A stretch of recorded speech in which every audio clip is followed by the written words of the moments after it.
It is Wednesday, August 26th, 6 p.m.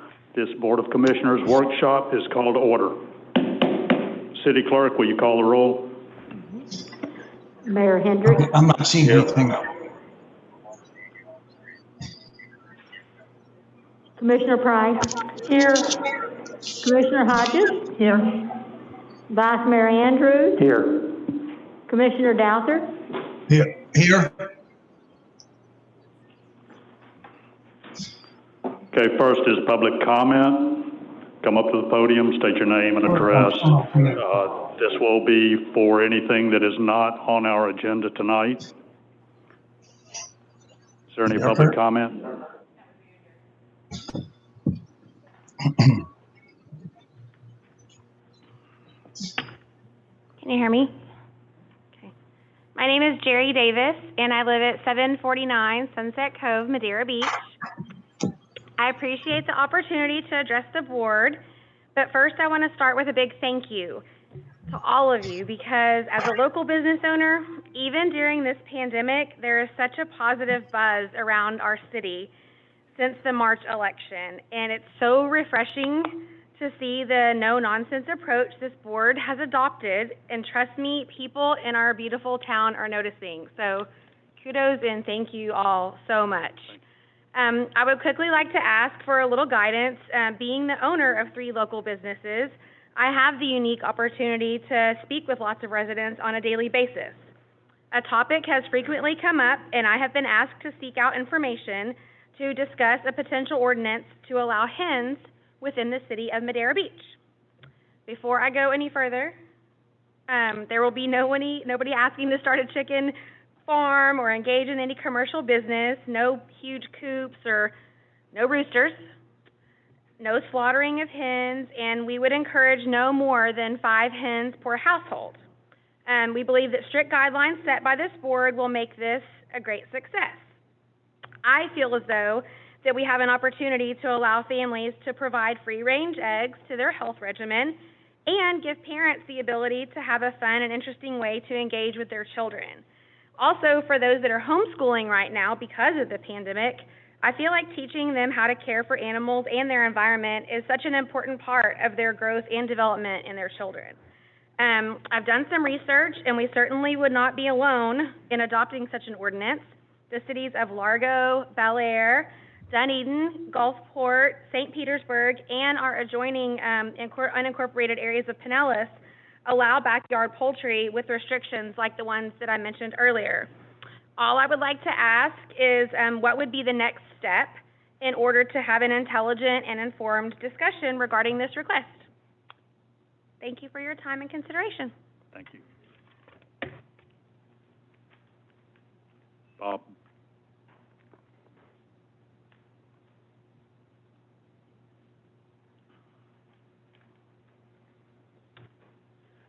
Bob Preston, 425 South Bayshore Drive, Madeira Beach. So I've kind of brought this up before, and as a resident and not privy to a lot of the information that you have with your communication with department heads and the city manager and stuff, as a city resident, it would be nice to know where we're at on certain grants, where we're at on the beach growings, where we're at on acquiring the waters off of Madeira Beach so that we can rid ourselves of some of those boats and stuff.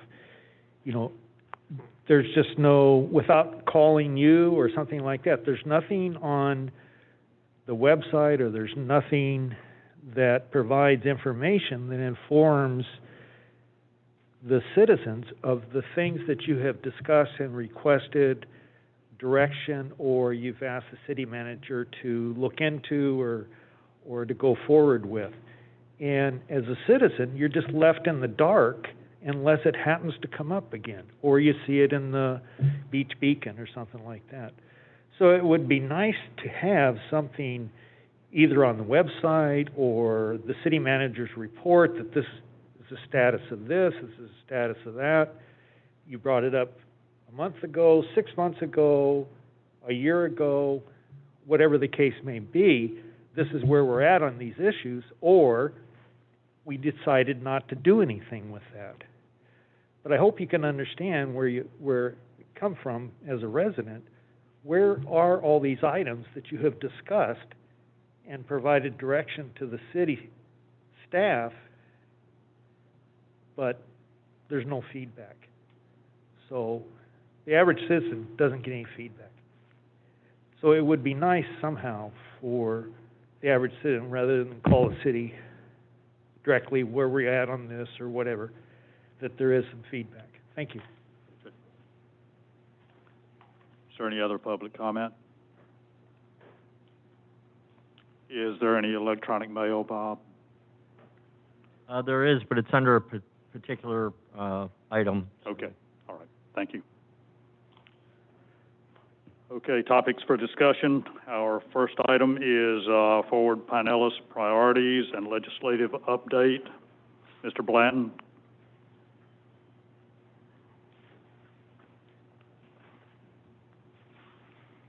Good evening.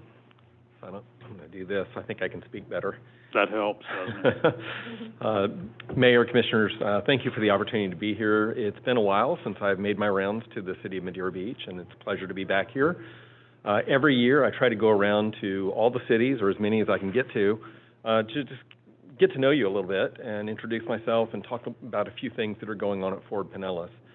For those who may not know, we are the countywide land use planning and countywide transportation planning agency. I've been the executive director for 5 years, and it's probably been 3 or 4 years since I've been to Madeira Beach, so I appreciate the opportunity to be here.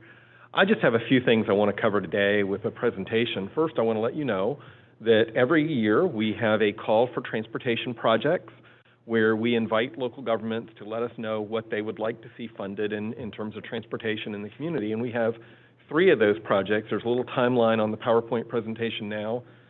We've introduced a new call for projects this year that we didn't have before, and that timeline will extend through essentially December, when our largest list of project priorities is due. But I'm going to go through each of these just briefly.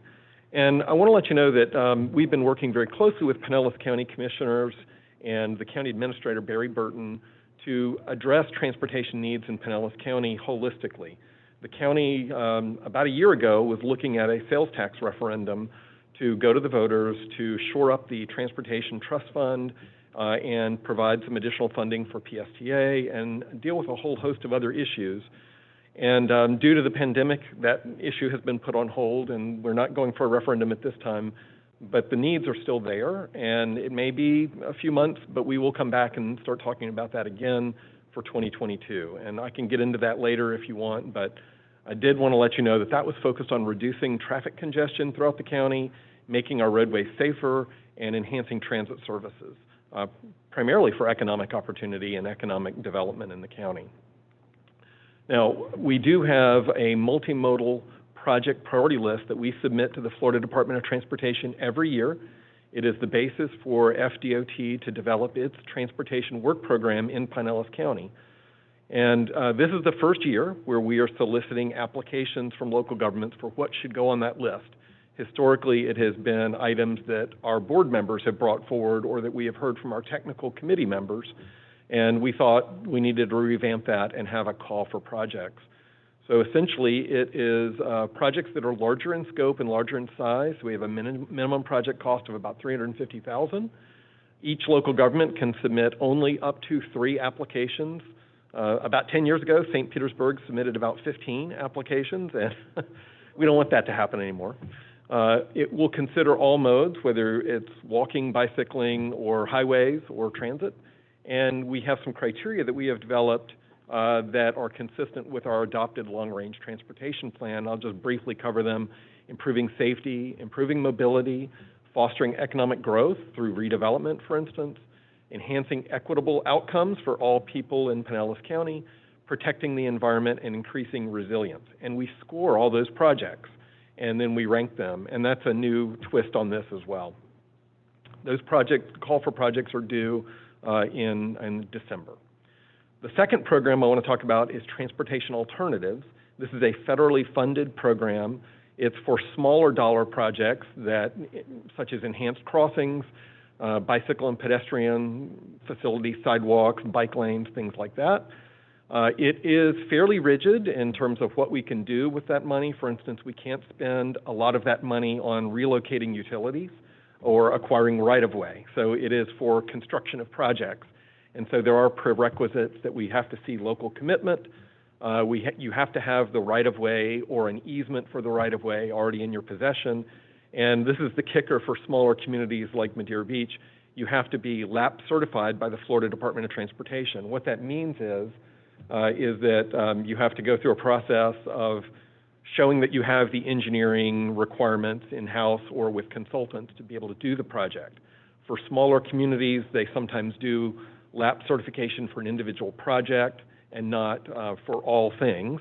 And then the county will act as your surrogate if you are not able to get LAP certified or don't have the staff resources, and that's happened a few times too. These call for projects are due in September. The third project I want to mention is our Complete Streets program, and that's a relatively new project. We're in our third year, I believe, on that, and that is to look at certain roadways where there are candidates for a makeover to repurpose some of the space in the roadway to better accommodate all users, whether it's safely getting across the road or moving along the roadway. And we have a number of grants that we have allocated over the last 3 years in two categories. One is for planning on the right side, where we award up to $100,000 to a local government to develop a concept and build community support for that concept. And we just awarded a project to Pinellas Park and another one to the city of St. Petersburg to develop those concepts. We also have construction projects where we award up to $1 million.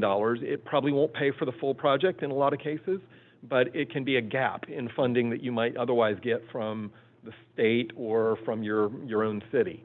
And that we typically require in all these projects that you demonstrate that there is a land use or redevelopment connection to that project, that you are aiming to serve multiple modes. And again, you have to have that agreement or LAP certification, and you have to have the right-of-way available and secured.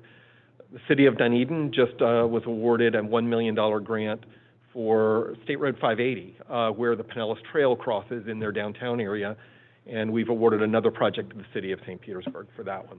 That's typically in the new 5th year of the DOT work program, so you don't get the money right away, but you get it in a few years, which allows you to be prepared to go do the construction when it's ready.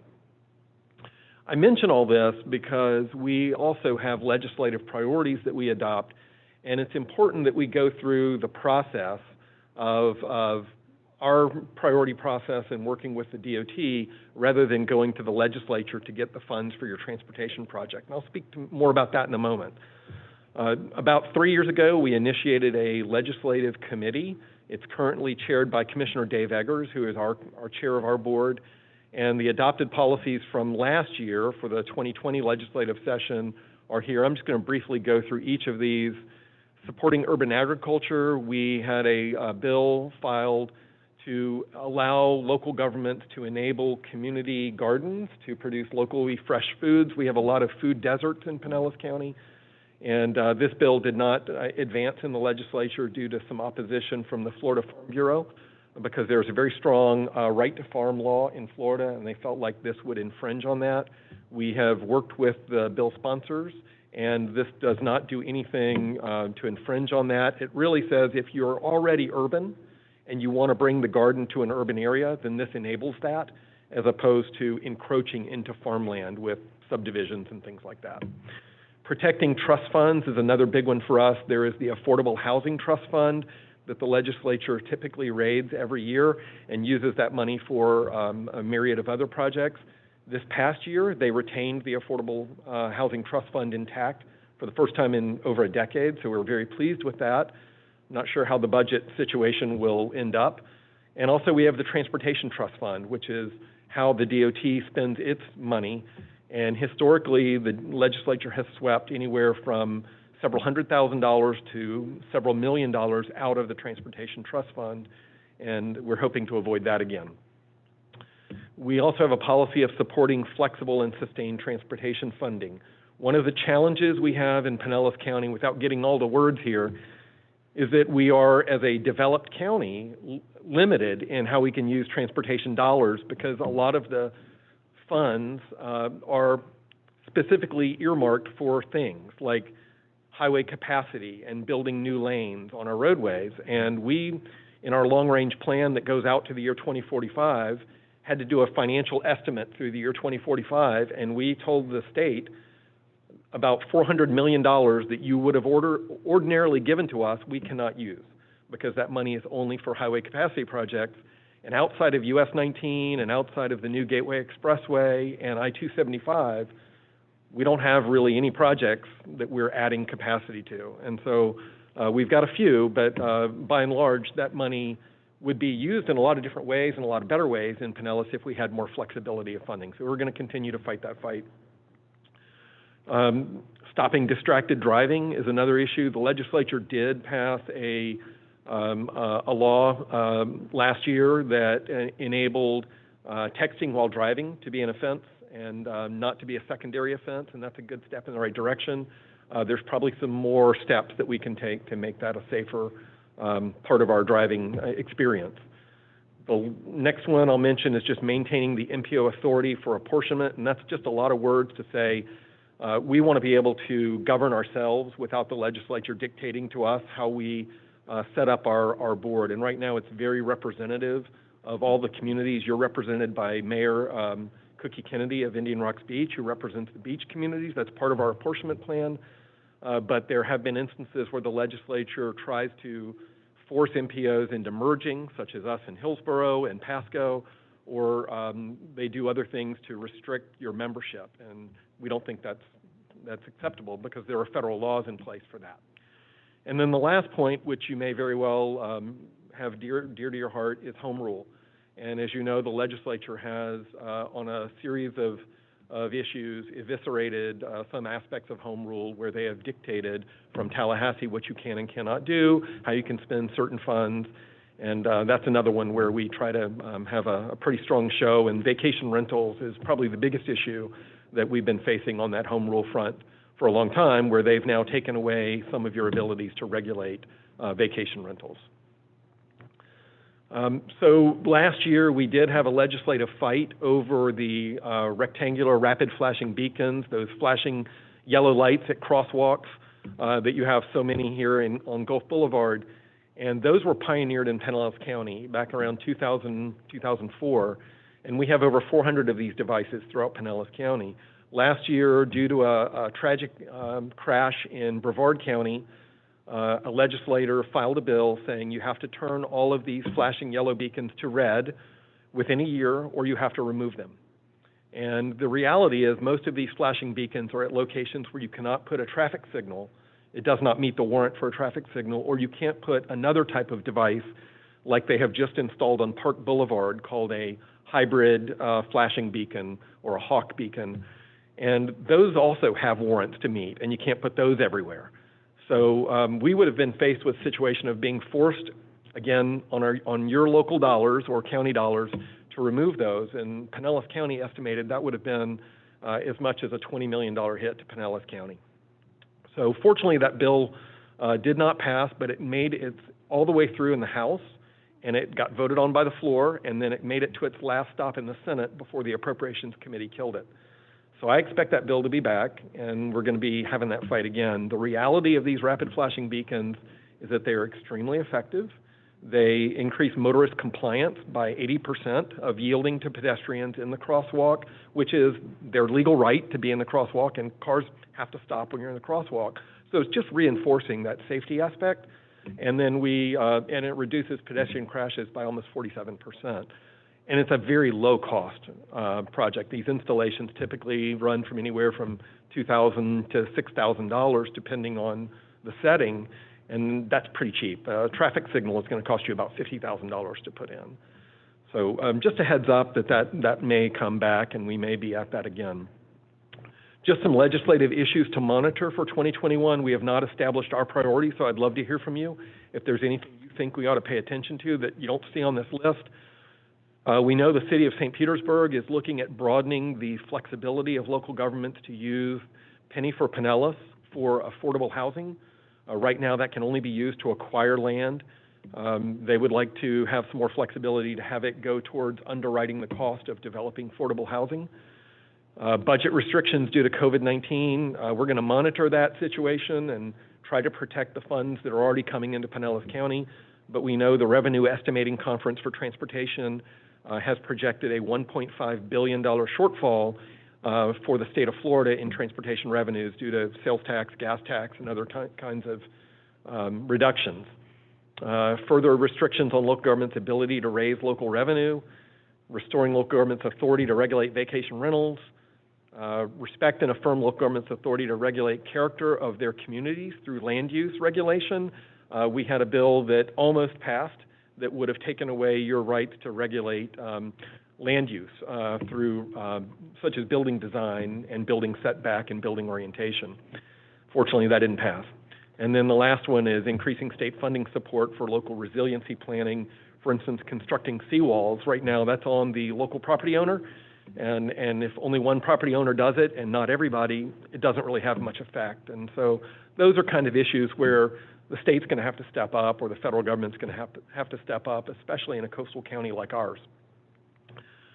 So I do want to talk a little bit about earmarks, those legislative budgetary requests that often come from local governments. And I'm just going to preach a little bit about this.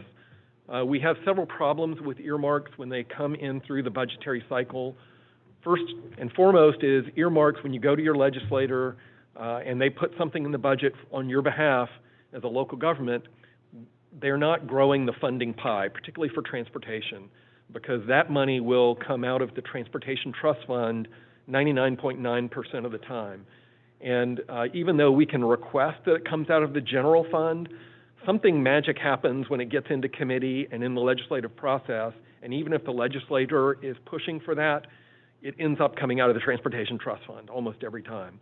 And the Florida Department of Transportation does not have the reserves to support that, so they look for another project in District 7 or in Pinellas County that they will then substitute, because when it's an earmark and it's in the budget, it kind of moves to the head of the line and cuts in front of everybody at the supermarket checkout line.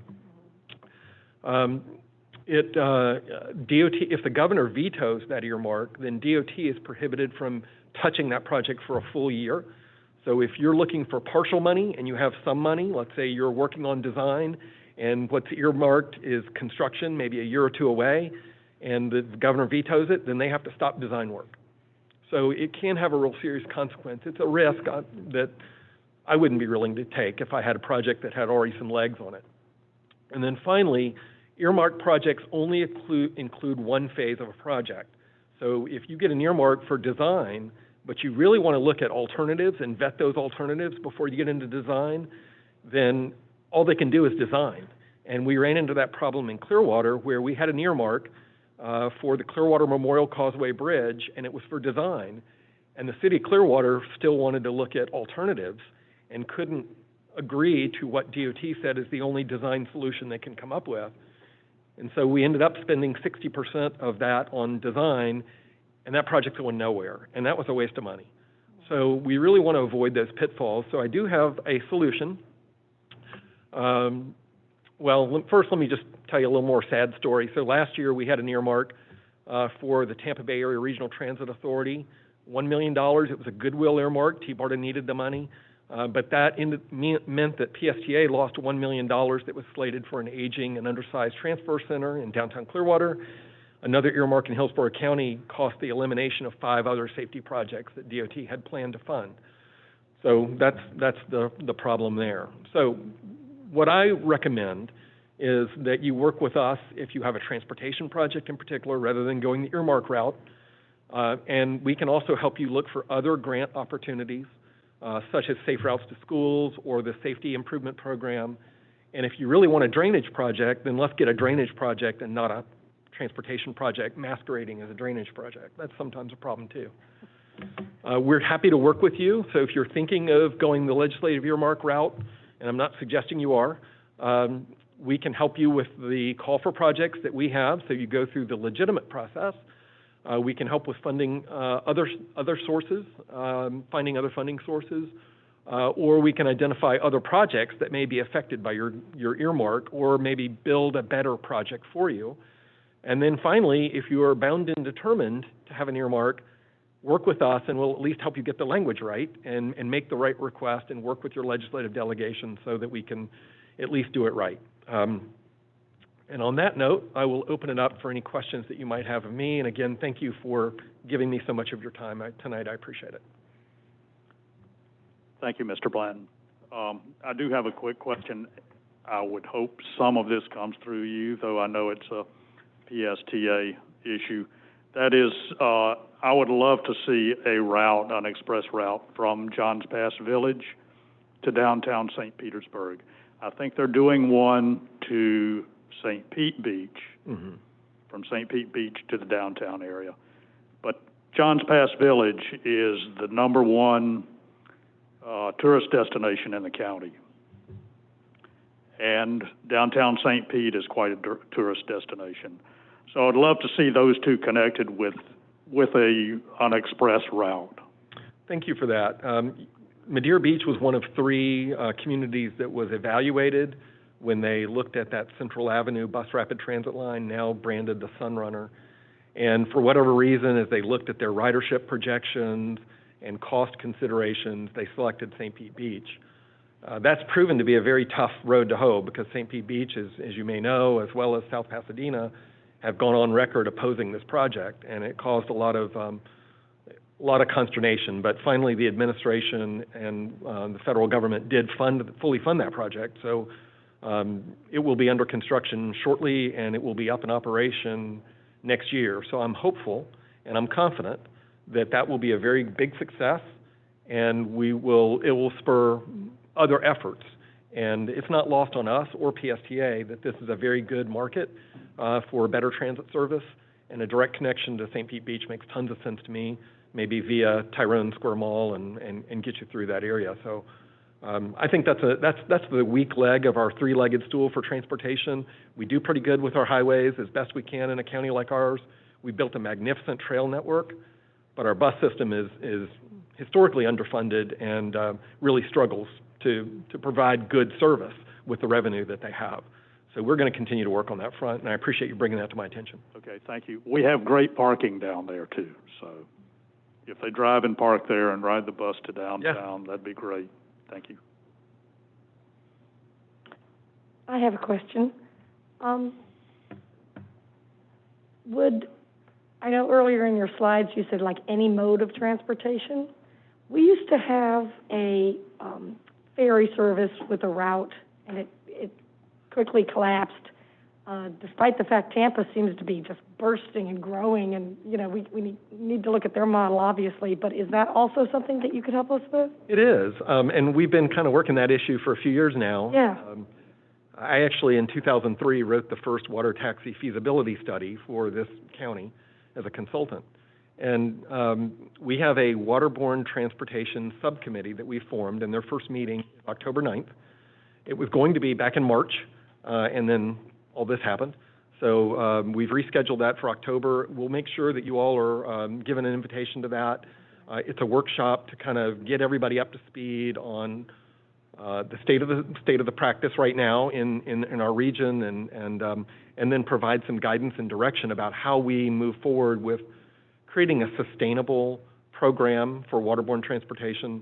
Because I know you had Hubbard Marina, they were really pushing that here, and I thought we were pretty close to having a successful project, but for whatever reason it didn't pan out. So we're going to keep at it. Okay, good. Thank you for bringing that up. How much did you say a traffic signal cost?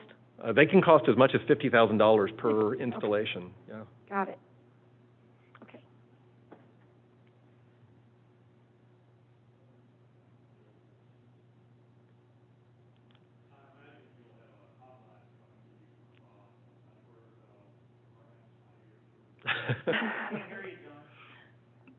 That's because I didn't have my little button turned on, Bob.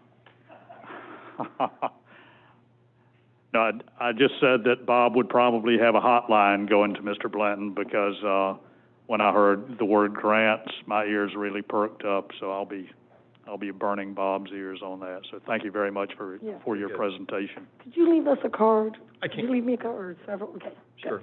Thank you. Nice to meet you all. Thank you very much. Thank you. Yes.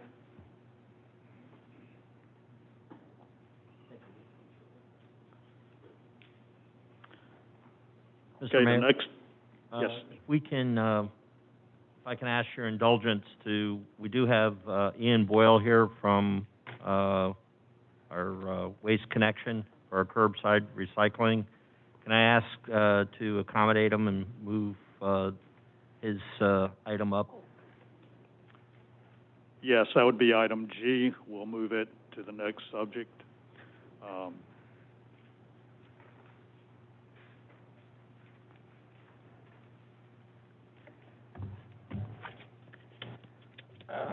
How's everyone doing? Good. Welcome back. Thank you.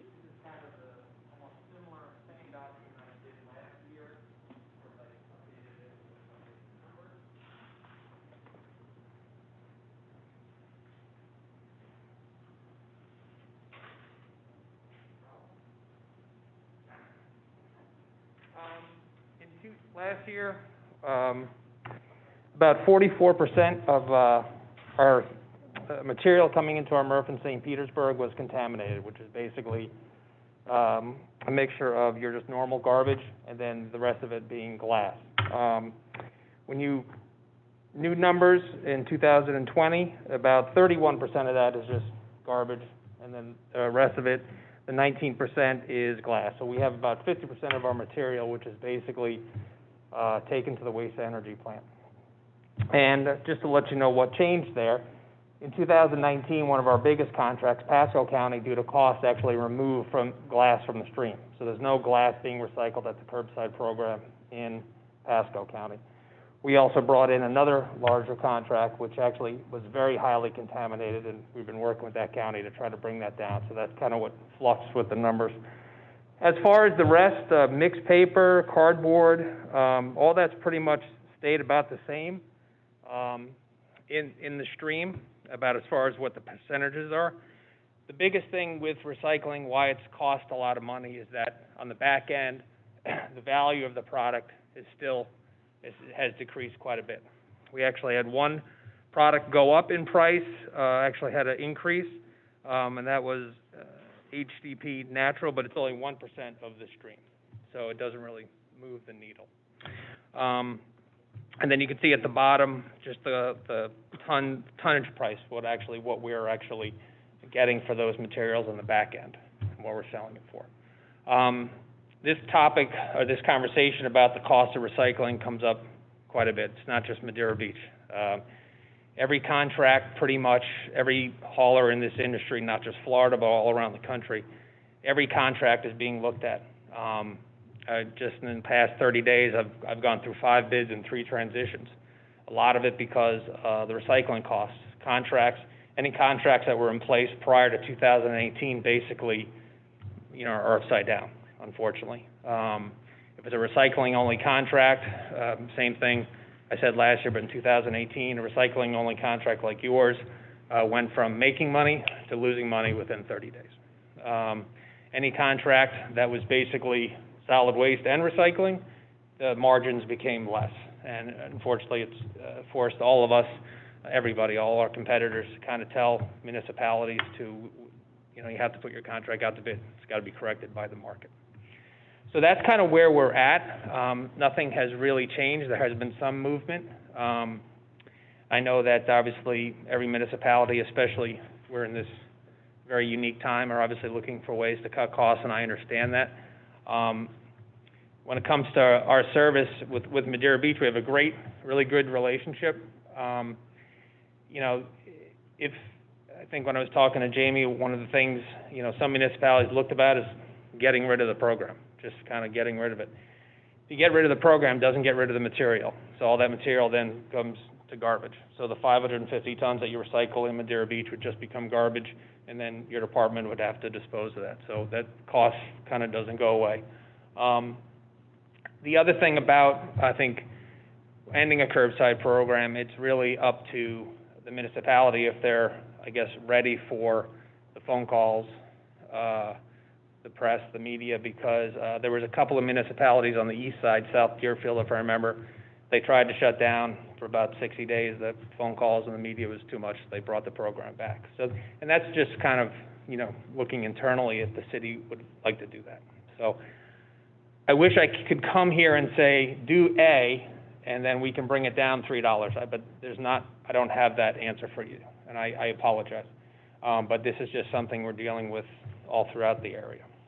So, kind of where we're at.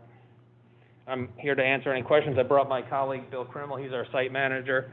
So he runs, he basically runs all the trucks and gets everything picked up. The one thing Bill and I were talking before the meeting, like if Madeira Beach had let's say a put out rate, basically how many people put out, of like 20% or something, then you could maybe look at it. But Madeira Beach is a very good recycling community. What do you say, Bill, about 70%? About 70% of your residents put out. Quite a bit. And the condos are very heavy. We have some condos with 20, 25 carts. So it's a very active program. So. My biggest question, I think, is I see the decrease in value on all of these items. So where are they going? They're still going to the recycler. We're just getting less money for it. So the money that we're getting for it is we're still getting some dollars for it. But to answer, is more of it going to the waste energy plant? Is more going to the landfill? Yes. But we are actually still have the ability to try to sell that product to back-end marketers. People will buy it. They're just not buying it like for the same price because the demand's not there. When China cut off basically recycling, 60% of all recycling was sent to China, 60, 70%. When they made the decision basically like that they were only going to accept material that was 99.5% clean or pure, that basically shut everything down. And the trickle-down effect, you know, eventually came down to municipalities like Madeira Beach. So I know in your presentation last year you said a lot of it was going to landfill and the incinerator. What I said is that we had an increase going there because we were able to sell some of those materials that had higher contamination rates. But those back-end people that were buying the plastic, people that were buying the cardboard, just said, you know, we don't have to buy that anymore because we can't sell it to where we need to sell it. So there are times when we did increase. So some of it did increase. We did bring more to the waste energy plant, but it's not 100%. It's 100%. It's about 50% right now. So 50% of what you're collecting now is going to the incinerator or to landfill? Is that pretty accurate? Yeah. Okay. Yeah, pretty much. 50%. What do you mean by contaminated?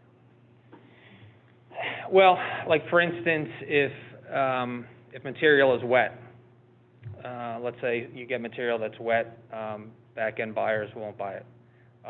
Sometimes when you put together a single stream program like you guys have, people who throw glass in there, when the glass breaks, then the glass gets into all the other material. So some back-end people will buy it if they have the equipment to remove that glass, or just say that's contaminated, we can't touch it. Two of my contracts down south, Manatee and Sarasota, we had a large issue where all the recycling, so we have the only recycling contracts with them. We had an issue for about a good several months where a processor we're using down there was rejecting everything. So all the recycling from the schools was going directly to the landfills of Manatee and Sarasota. We figured out the problem was from the cafeteria. So you had all that food waste that was contaminating the entire load. So we ended up taking all the cafeteria stuff out. So different things like that can contaminate the load. And then just straight up, people throwing garbage, Now Madeira Beach actually has, considering we have those bins, Bill's staff has the ability to, if they look at a bin and it's full of garbage, to tag it or not take it. But Madeira Beach actually is a very good, clean provider of material. So if it gets wet, it's contaminated. Why do we have open containers? Well, it's a good question. If you wanted to do carts, that had closed containers, that's something we can talk about. The 18-gallon bins is something that, you know, we have the ability to look at, and actually able to take. A lot of times, I mean, when I say it's wet, I'm talking about if it's like really, really wet, you know, when it gets to the processing plant and it's out, you know, if it's out or something, then it can be contaminated. So if that's something you'd like to look into, we could definitely look into, you know, providing carts. That would be an added cost.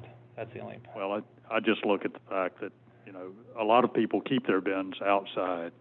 They do. And They do. it rained, well, it hasn't rained recently until this storm, but, you know, we get rains pretty frequently in the summer, and it's sitting out front. No, I mean, that does become a problem. Dawn Does and become a sand. problem. Now, So I'm the non-rainy curious season, yeah.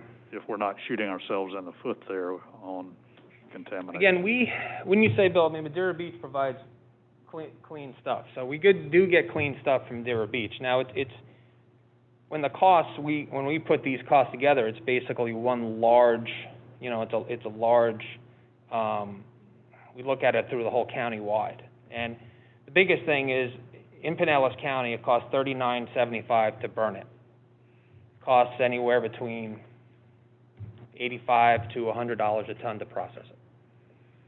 So it's cheaper to burn it. Now, in some other parts of the country where your disposal fee is larger, $125, and then it is cheaper to recycle it. But in Pinellas County, because your disposal fee is so low, which is going up again, but because it's so low, it's actually cheaper to take it to the waste energy plant. That's just a reality.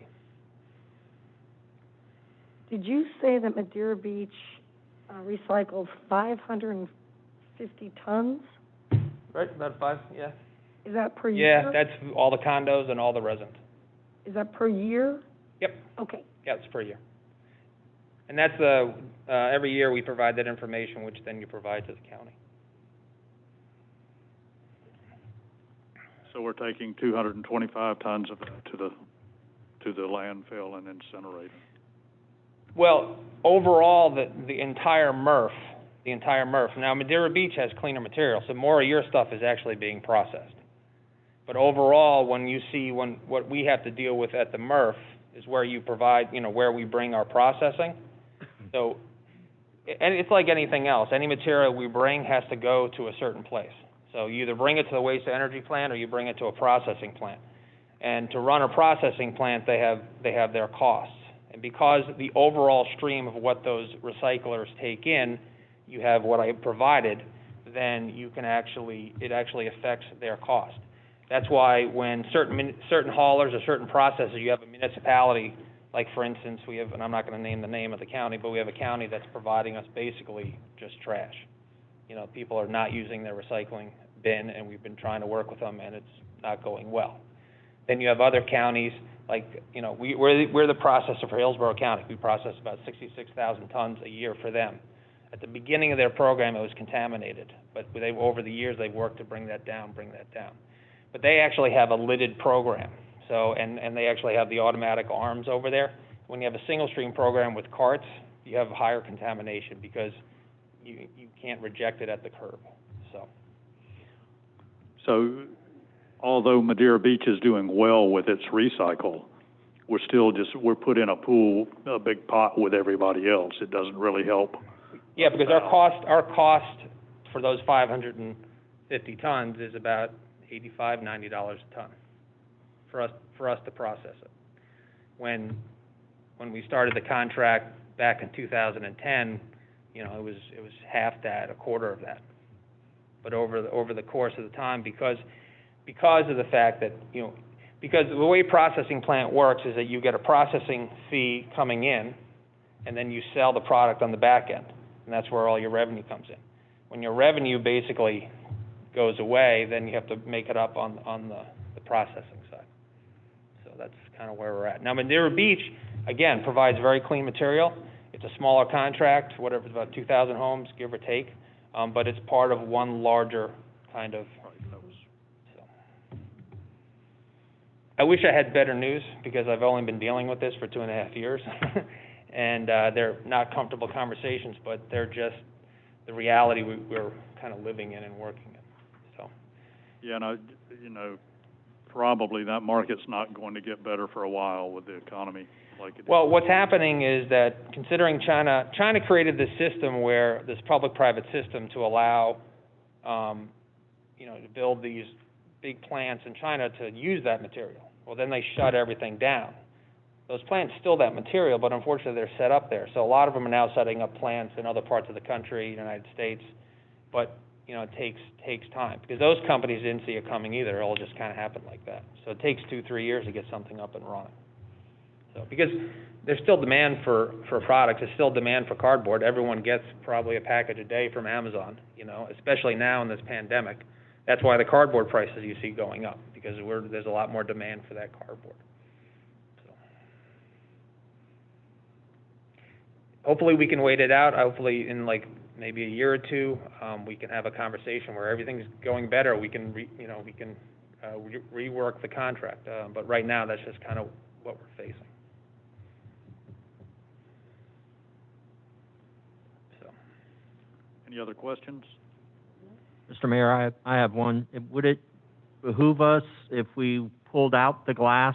We just got the word out there that we can't recycle recycle glass anymore.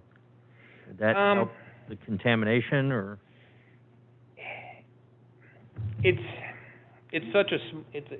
Madeira Beach is a smaller contract, so it wouldn't Really have. If it did affect it, it'd be pennies.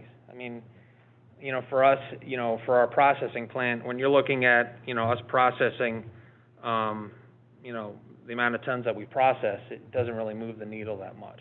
I mean, it wouldn't do that much. And do you see a lot of glass in the stream here? No. Most glass you see a lot of wine bottles, but, that's more New Year's Eve, but. It is Madeira Beach. Yeah.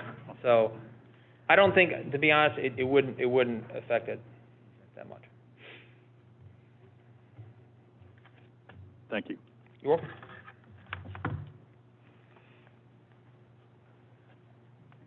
I just got a couple of things to add, kind of related to the topic. Last week, the county did send out a letter informing us that they are going to start a study to determine contamination in recycled materials, and the long-term, the overall goal of this study would be to determine if it's feasible for the county to open up their own MRF, and that would be beneficial to the whole county, just because it would help with negotiation of prices, and also probably the thought is increased technology would help sort through the contamination a lot better and get a cleaner material. And another issue to consider is the waste energy facility that Ian was mentioning. It's already, the county, per their letter, they said they're operating at about 900,000 to 1 million tons of material annually of what they are burning in the waste energy facility. The capacity is only at 1.2 million, so they're already pretty close. So if we do reduce our recycling, that just adds to the overall source that's going to that waste to energy facility. And once they go beyond that 1.2 million capacity, all that material then goes into the landfill. So, the overall goal of the county is they just started a 30-year solid waste master plan, and they want to have zero waste to landfill by 2050.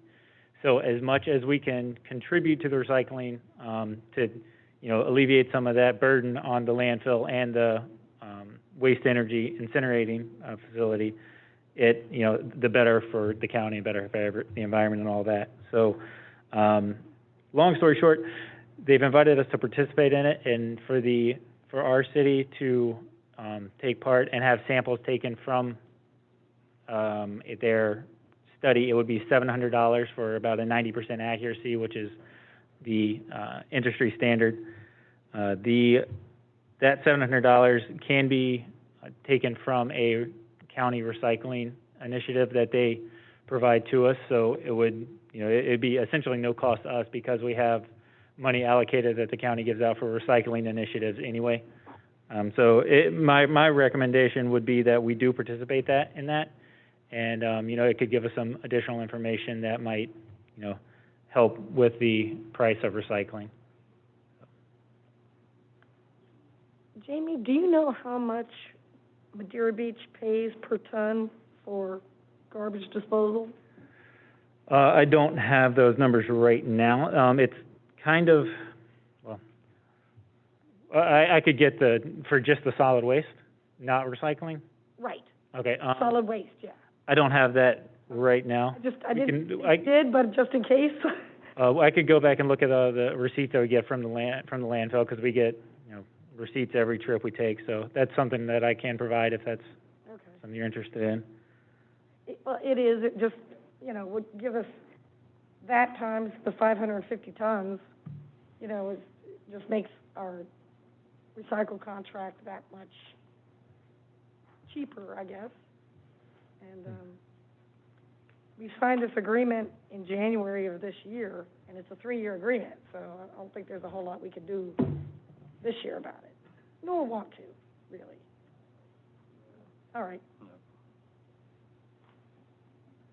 Thank you. Thanks, Jamie.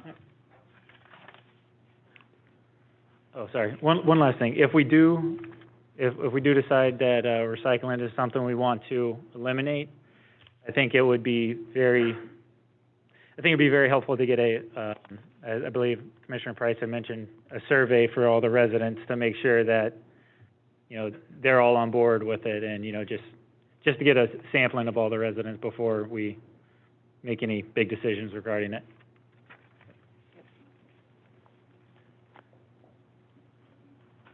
It's funny he brings that up, because I was looking through our agenda today, and this also popped up on it. There's a couple items that I think we really need some serious resident input on. Not that we'd make a mistake one way or the other, but I think, and I wrote them down.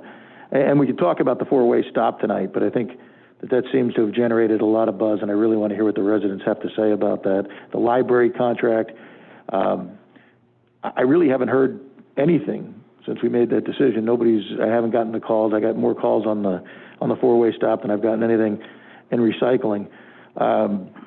Heck, we could throw the chickens in there too.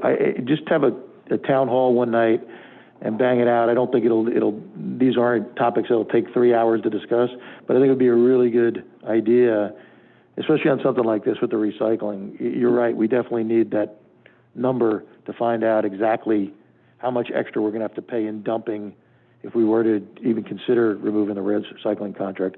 I completely agree with the gentleman that was up here before.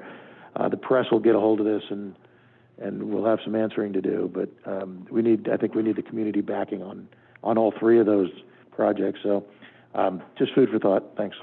Okay. Yeah,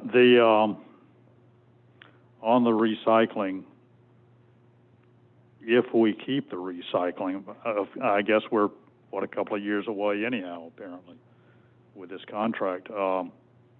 But with our budget, we may have to pass some more of that cost on to the residents. And I hate to do that. We're already talking about going up again on millage rate, but the city is spending $4 for every $2 the residents spending on recycle. And I don't, different times call for different measures. I don't know if we're going to be able to keep on doing that. Jamie, did you want to comment on that, or?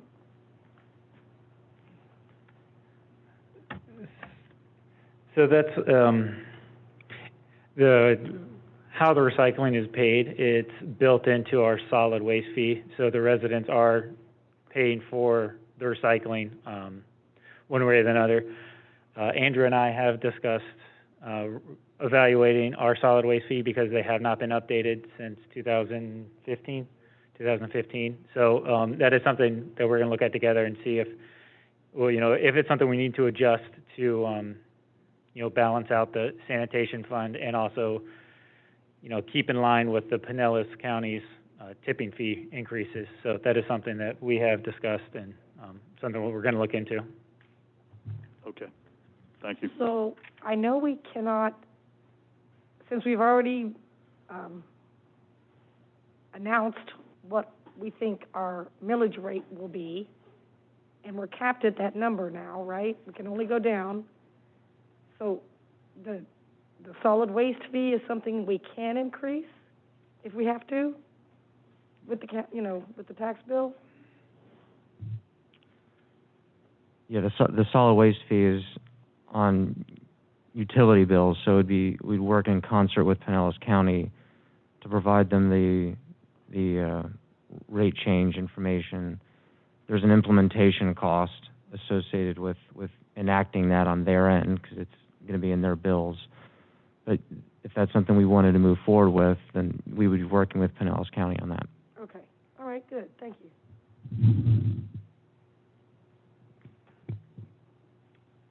Any other comment from the board? Is there any public comment on this?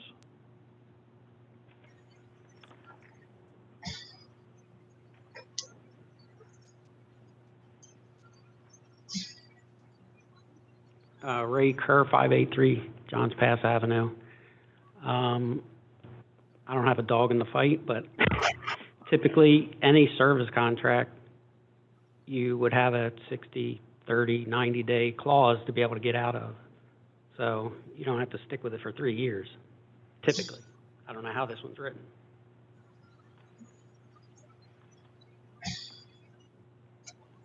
Bob?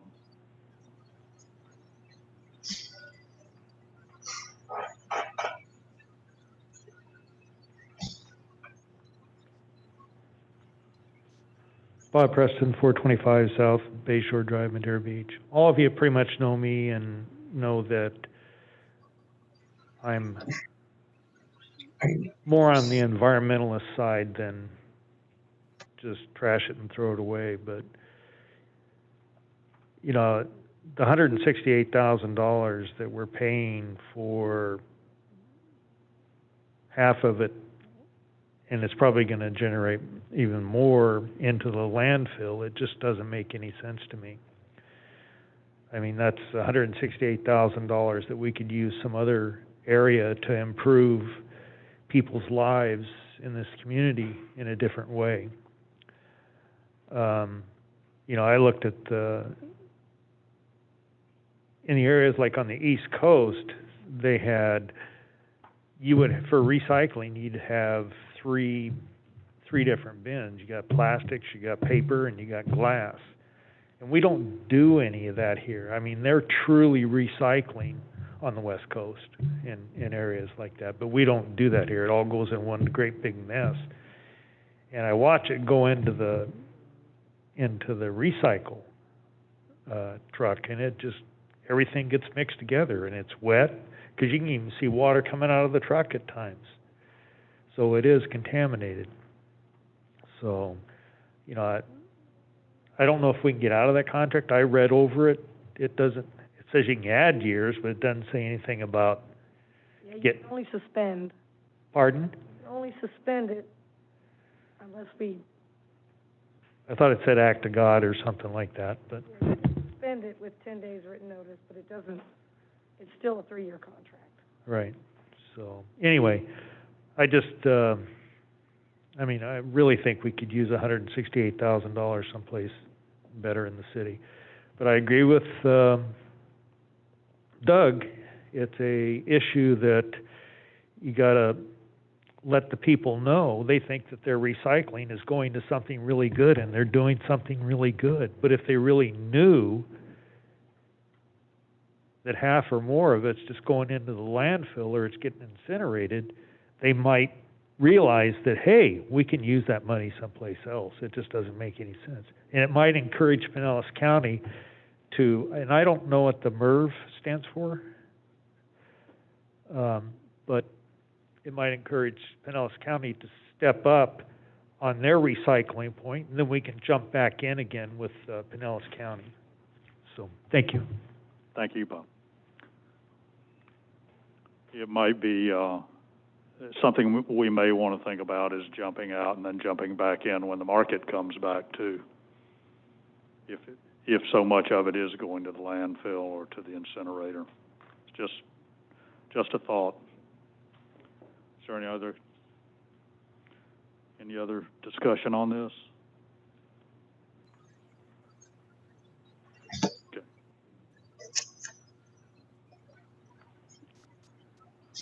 Next on the agenda is Johns Pass Village Seafood Festival event. Commissioner Douthit, Yes, I'm here. got your name here on the Seafood Festival. I just had a quick question, or kind of like a little statement. I guess I do not understand why the Seafood Festival is being moved to January. You know, going back in history, the Seafood Festival started in the 80s when the new bridge came in and everybody started taking Gulf Boulevard versus going through Johns Pass. Okay, so they decided to do the Seafood Festival and the John Levesque during slow times to bring more people to the pass. I don't understand why they're doing the Seafood Festival in January in the peak of tourist season, realizing this year we don't know what tourist season is going to be like because of coronavirus. Is it going to be good? Is it going to be bad? I don't think anybody really knows. But why don't they move it to May, where the John Levesque used to be, to bring people to John's Pass during a slower period rather than the middle of peak season? It just didn't make any sense to me, so I just wanted to kind of put that out there. That's all I had to say on it. Just I think it needs to be thought about. Like I said, nobody knows what tourist season is going to be like this year. We're going to have a lot of Canadians. We're going to have no Canadians. It just, nobody knows. So, but assuming it's a normal peak season, to do it in January just didn't make any sense to me. And I think it would be hurting the businesses at John's Pass. That's all I had. Thank you very much. Thank you. As I understand, it was the association that wanted it moved to January. Yeah, I can touch on that real quick. Essentially, they've already sold out on vendors and everything else. They were ready to go with their normal date. The intent of January was to basically keep everybody on the hook and not have to cancel the event and have to reschedule everything. They wanted to keep the tradition alive and keep the event going this year. Again, the uncertainty with COVID-19 and everything, we still don't know what January is going to look like. I did receive an event packet for it, so we're going to start processing it with the impression that that's the plan. But again, things change. We could be, I'm not going to speculate, but we'll get to that point. And then moving forward, I think the intent would be either to return back to the original date, or if January goes well, reevaluate. But that's where that stands. And you did mention the John Levesque Pirate Festival as well. I do know that there's a group within the pass that is interested in doing something similar. And then I know they're going to utilize January as kind of try to do the kickoff to Gasparilla. I know that's not really a Pinellas event, but it's something that we can kind of attach to and bring some people out with that as well. So there's some new owners of the pirate ship in the past. They're very, very pirate oriented, that they're looking forward to doing a lot more of that stuff. So, but yeah, right now this is a 1-year run, and we probably return back to October depending on how things go. So, Jay, I have a question. I heard that a lot of the people were saying that January is just a very slow month down in the pass, and they just thought doing it in January would bring the people back around to John's Pass, since it is a slow month, and kind of get them readjusted to the area again. Plus, with the COVID we've been through also, it affected a lot of people too. And there's many shops down there that, well, let me see, it's been a couple weeks since I've been there, that are still closed. So I don't know if they're actually going to open up again as a business or what. But the impression I was given was the fact that it's a slow time, and they thought bringing it in a little bit, like in January, would bring it back around for the following year. of course, yeah, and we'll evaluate after this year. And the big thing, from an event standpoint, I think we've done 10 concerts on this field back here, and it's rained all 10 times. January, we're, knock on wood, we're much luckier with the weather in January. I think that would be a huge benefit. And then if it does get moved and we want to put something back in October, Halloween happens every year. So that's another opportunity for us to have something nice out there in the pass and continue to bring people into town. So it's been thought out, and to be totally honest, it might not work, but we're gonna at least try it once and see how it goes, so. Yeah,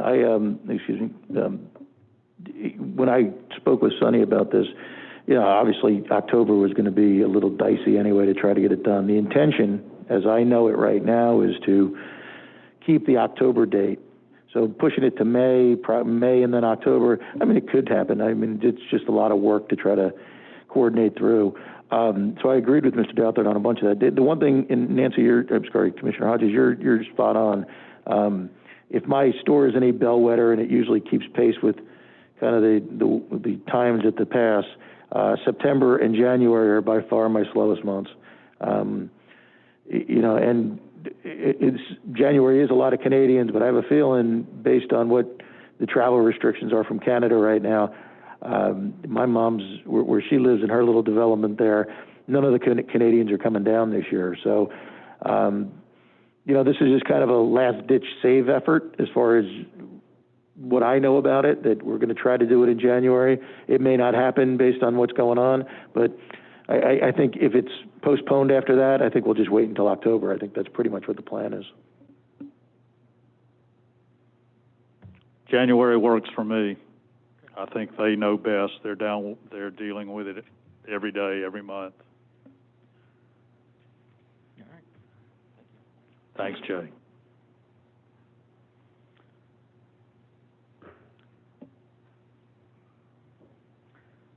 The next on the agenda is former city commissioner or city manager Jonathan Evans, draft letter to the ICMA.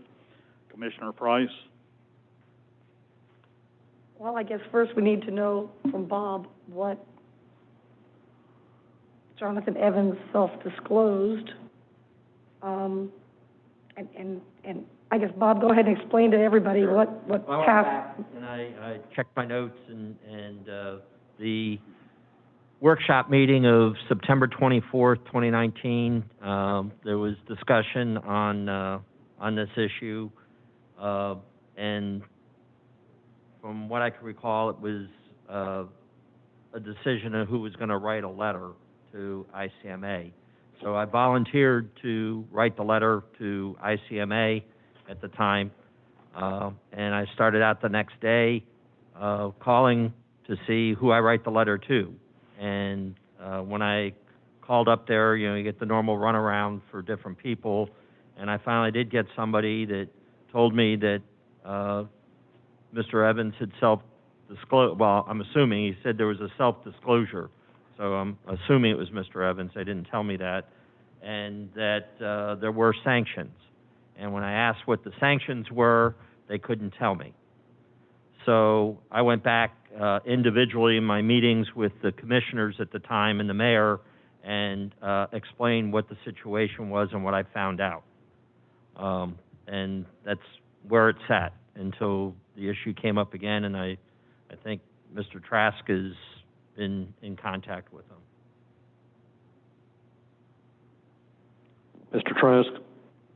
So I sent you all an email about 10 days ago based upon my review of the ICMA Code of Ethics, and I think I outlined the fact that after reviewing the ICMA Code of Ethics, the only possible violation that I could see would be under Tenant 3, which discussed length of service, and I set forth what that tenant said in the email, and then I also explained what I had been able to find on the issue. I did get some additional information from a couple of commissioners after the email was written, some additional articles in newspapers and so forth. But the way I left the email, I ended the email is that I'd like to do a public records request at Riviera Beach to find out exactly whether they have documentation that would reflect that it was actually Mr. Evans that was seeking out the return, or whether it was the city asking him, because I think that that's important. So that needs to be completed as of yet from last week's email to you. So that's what I would like to do. If it's still your direction to go down this path, to actually issue the letter, I have not talked to the city manager about this self-reporting aspect of it. Knowing that now, maybe I should be reaching out to the ICMA to find out exactly, instead of writing the letter saying that we think he should be sanctioned, find out whether or not he in fact has already been sanctioned. Then the issue would be a non-issue. So I'd like to go one of those two options, and if you want to give me some direction tonight, I'll follow through on either one of them. I think we need to find out what he self-disclosed. I agree.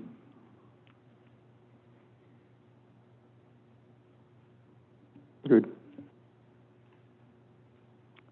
Commissioner Hodges? Yeah, I'm sorry. Yeah, I agree too. I was just thinking about something else. The time that Jonathan was here, there was talk constantly going back and forth with him and the city, South. They were going back and forth trying to determine his fee, and this has been going on for a period of time also. So it wasn't something that was just done overnight. I don't know if he initially made the attempt to make contact with them or not, but I do know that there was conversation from the very beginning. And so whether or not he did it or they did it, I don't know. But this was going on for a while. You mean the negotiation Yeah. between Riviera Yeah. Beach and Evans? Mm-hmm. So we have consensus that we'd like the city attorney to pursue disclosure of the sanctions. Yes. Okay, thank you. And the clerk has Thank you. something to say. I called and spoke to, left a message for somebody to call me from ICMA, and I've got the lady's name written down in my office, and she called me back, and I asked her for that information, and she said that all that is confidential, and she had said that if the commission wanted to file a complaint, there was forms on the website to download and file the complaint and put the information and all that you would like to submit, then they would take it from there. That's what I was told. So she did say that if they could not answer whether or not there was a letter, a self-disclosure or anything. She said it was all confidential and they could not share that information. I do know for a fact, too, that he made the remark that if anything ever came against him regarding this, we were going to hear from his lawyer. So, you know, he was pretty thick with the lawyer himself. That's okay. We've got a good lawyer. We get a pretty good lawyer, yeah. But the, the issue still goes back to the fact that we and I never had this conversation with you, Bob, that you thought, that's why I hate when anything's brought up in here that you say you had a private meeting with certain commissioners and they told you not to write the letter. You said I didn't say that, sir. Well, what did you say? I'll let you repeat it. Each one of the commissioners at the time. I was one of the commissioners at the time. You never met with me on that. Yes, I did, sir. Yeah, I'm making this up. Never mind, Bob.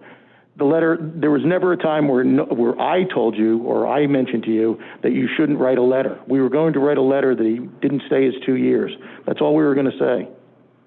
And that should be discussed. If there's you basically took a private vote amongst the commissioners and you didn't expose it to the sunshine. So you're admitting to that right now. No, That's sir. why none of this stuff should be discussed in private. It should be discussed when we're on the dais, period. Well, I would say that we go to find out the disclosure, Mr. Trask, and if we don't get anywhere with that, let's go ahead and file a formal complaint. Understood. I think so, too.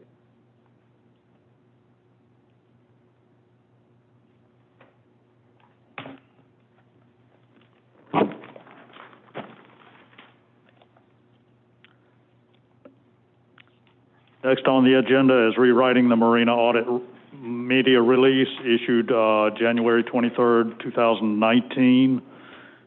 We have, I think, the fourth draft on that. Yes, I updated a few things, basically the end of it, to reflect more accurately, now that we know that it was in fact a fraud examination report and supplementary information that we got from our finance department, it really hasn't changed too much until you get to the last couple of paragraphs. I don't know if you've read that already, but. Okay. No fraud was ever released to the public? And fraud was... Yeah, the report Okay. found no fraud and was never released to the public. Now, I guess I could say the report Yeah. found no fraud and the report was never released to the public. Okay. I mean, that's what I meant. That's basically the only change in this draft? Pardon me? That's the only change in this draft? No. Actually, I tweaked it a little bit, but the only thing that I really changed was, hold on, I did it in paper form. Page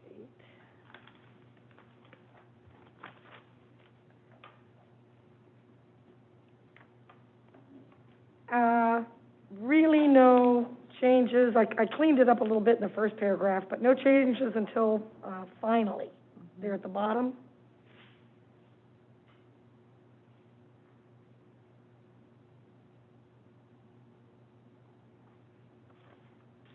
If you could read that and tell me if it's accurate.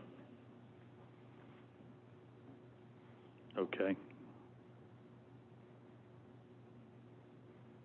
Mr. Trask, have you reviewed this, and is it acceptable to you?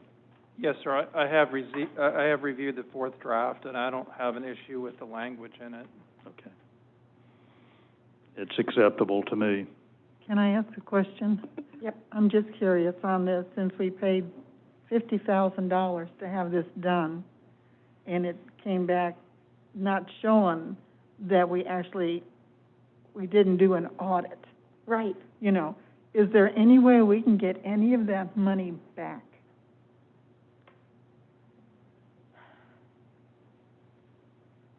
So more than likely not. There was a service that was requested of the,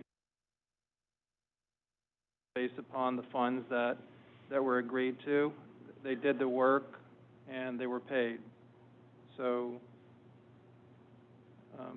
I don't believe that there is an opportunity to collect that money back. I was just curious about that, that's all. It's like the vote was taken to do an audit, but then behind the scenes, the accounting firm that did this was told, don't do an audit, we want you to do a fraud investigation. Mm-hmm. So, as I said during the town hall, I, as a citizen at that time, I feel hoodwinked by what they did, calling it an audit the whole time, when in fact, from the outset, they asked for a fraud examination report. And then the supplementary information, of course, we know now, is just all the drama that they added to it about the property next door and tone from the top and all this, stuff that really, to make it more sensational. It was just a, I don't know if you guys can make this stronger, I'd be happy to entertain any edits. Right. I don't want to be. After all this time, it's good that we get something out. But let me correct you, if I may, Commissioner Price. There was never a vote prior to this starting. This just got started because $1 limit. So this got started. What they voted on was to continue the work, and that's why the additional $35,000 was asked for. So I love this. I think you did a really nice job on it. The question that still remains that we've never had answered to us is why in the world would our city release a press release that was so negative and so malicious in content? I mean, don't get me wrong, I'm not saying that we hide stuff from the public, but why in the world would we release this so the papers can pick it up? Why in the world would we write something so damning about our city when there's no requirement for us to do that. There's no requirement for us to put this on paper and release it to all the news outlets. This was a hit job, and it was just, and you know what, it really upsets me, and we've never got an answer for that. And we have somebody that works here that wrote the thing. I'd like to know why it was written. Who told him to write this? The city manager at the time. Is he willing to come up here and say that? Well, I'm telling you, that's what Well, I appreciate you telling me that, Bob. I'd like to hear it from him. I mean, we've sat here and we've gone through this. So if you tell him to write something that's malicious and wrong, and he writes it, he gets free pass on it? No. Okay, so he gets a free pass on it because we're not allowed to discuss it. This infuriates me, this whole thing. I'm glad it's over. I'm glad that this is going to be the last time. Hopefully we have to talk about it. The corruption and the collusion that went on here during that time has to be addressed. It really does. There's some really good people that lost their jobs because of that, and it's because of actions like this. I just hate it. Hate it. Hate it.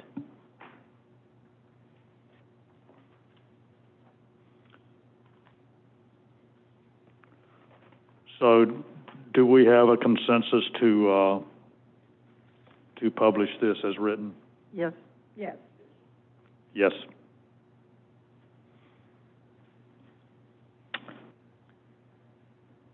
Mr. Preston, public comment.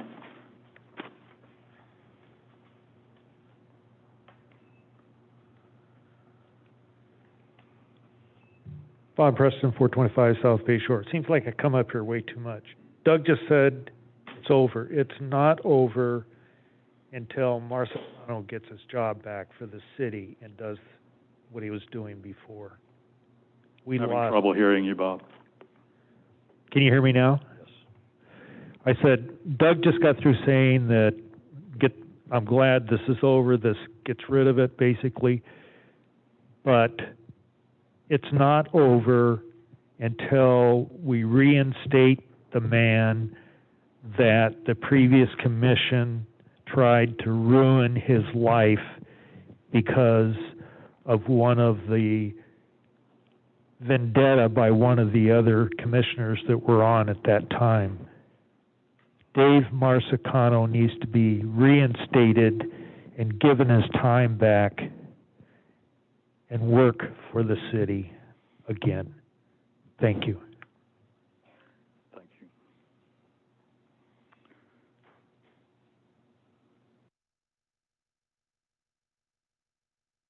Next up, item F, recommendation by the city manager on the public information officer's position. No, E. E. Oh, okay. Sorry about that. E, forming a task force to monitor COVID-19 compliance. Commissioner Andrews. Thank you, Mr. Mayor.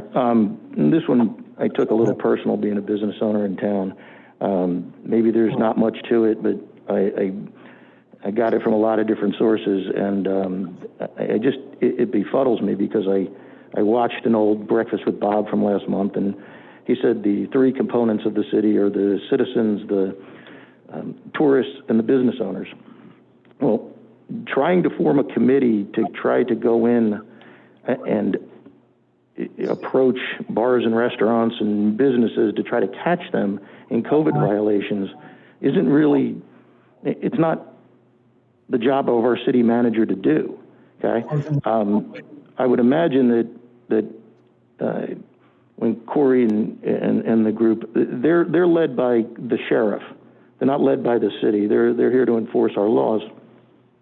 I was really taken back by this, and especially, last year, we heard from the city manager, he only wanted $10,000 in the budget for fireworks because he can get all the rest of the money from the business owners. He didn't get any. But now what's going to happen? They all know about this. I've received more calls on this than anything else.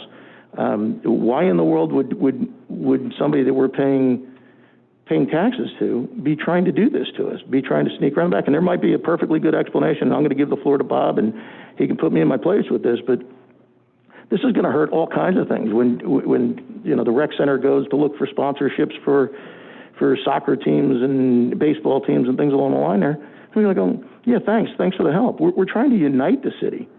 And I think even the discussion of this irritates me to no end. So Wait I'll turn a minute. I don't know what happened. Oh, okay. I'm sorry. So, Explain? Well, yeah, sure. I mean, really, nobody knows what happened except me and my staff. We look at a number of different things, the way we can help improve our lifestyle. Obviously, the COVID numbers started jumping up. I believe in education. I know everybody says, we were looking at a task force to go out and hurt the businesses. No, I've been the one that's been the proponent of going out there and making sure we could do everything we can for our business community. I've looked at the issue of, the alcohol containers. I looked at the issue of extending service areas for, tables and chairs and so forth, so we can make our businesses successful. This was an issue, and we get a number of complaints that come in, and they're all directed to the state, because the state does the enforcement end when it comes to alcohol. We do the social distancing, giving them pointers, stuff like that. So that's what we were looking at originally when we talk about a task force, and that was the intent. The intent was not to go out and enforce. But looking at the whole big picture, before it even went anywhere, I stopped it because, just the fact of having more people coordinated, and it could have a negative connotation. So I wouldn't do anything like this unless I brought it to the commission anyhow. And I didn't bring it to you all because it was an issue, an idea that I stopped. We have some great ideas sometimes, and then we have some ideas that aren't as good. And I'll admit, I come up with some ideas and we bounce them off, and I get feedback from my staff. So this was an issue that just got way out of hand because somebody decided that they wanted to talk about it that wasn't even related to the discussion. Well, the discussion was you were putting there might have been more to the discussion. I wasn't there. I'm just telling you what I heard and what I had to deal with other business owners in town. Okay, so I don't think I think your role is to be our city manager, not to be a police officer at the time, Bob. And I think that if you have a question for certain bars or restaurants or anything like that, reach out and call them, or go sit at their bar for a second and go talk to the owner. If you don't know them, call me or somebody else on the panel. I'm sure there's only 4,200 residents in the city and there's not that many businesses. I'm sure we know somebody that we can talk to. But stuff like this getting out, that we were going to put a Gestapo raid on people, and I really don't understand what the education portion of it is. These guys, they get, you're right, the state is the one that handles that. Some of the bars have had multiple visits by state organizations, and from what I know, nobody's been fined anything. So people were doing things the right way. So I would hope that, honestly, it just irritated me that this was even a discussion. We have some businesses that aren't ever even going to reopen again. And we're out there trying to catch them doing something wrong. Leave that up to the state from now on. That's my personal opinion. Thank you. Any other discussion? Is there any public comment on this?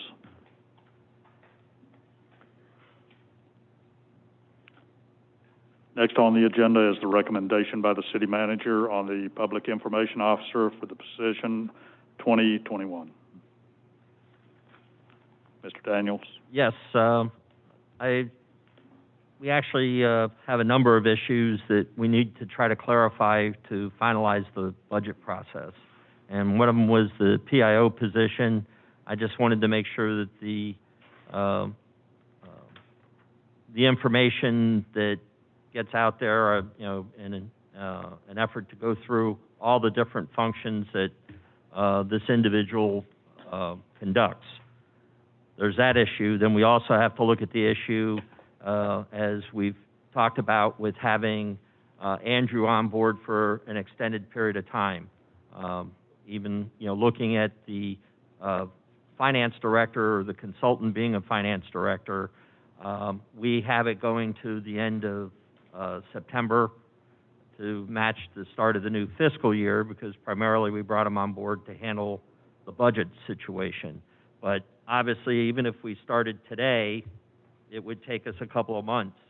So I think, Andrew made a proposal as part of the budgetary process at our last meeting, which addressed both the finance director's position and also an HR director's position, of doing it through a contractual basis and continuing on with the relationship that we have with Andrew now, but formalizing it. So I just wanted to throw that out to get some feedback from you all so we can start putting those last pieces together in the budget.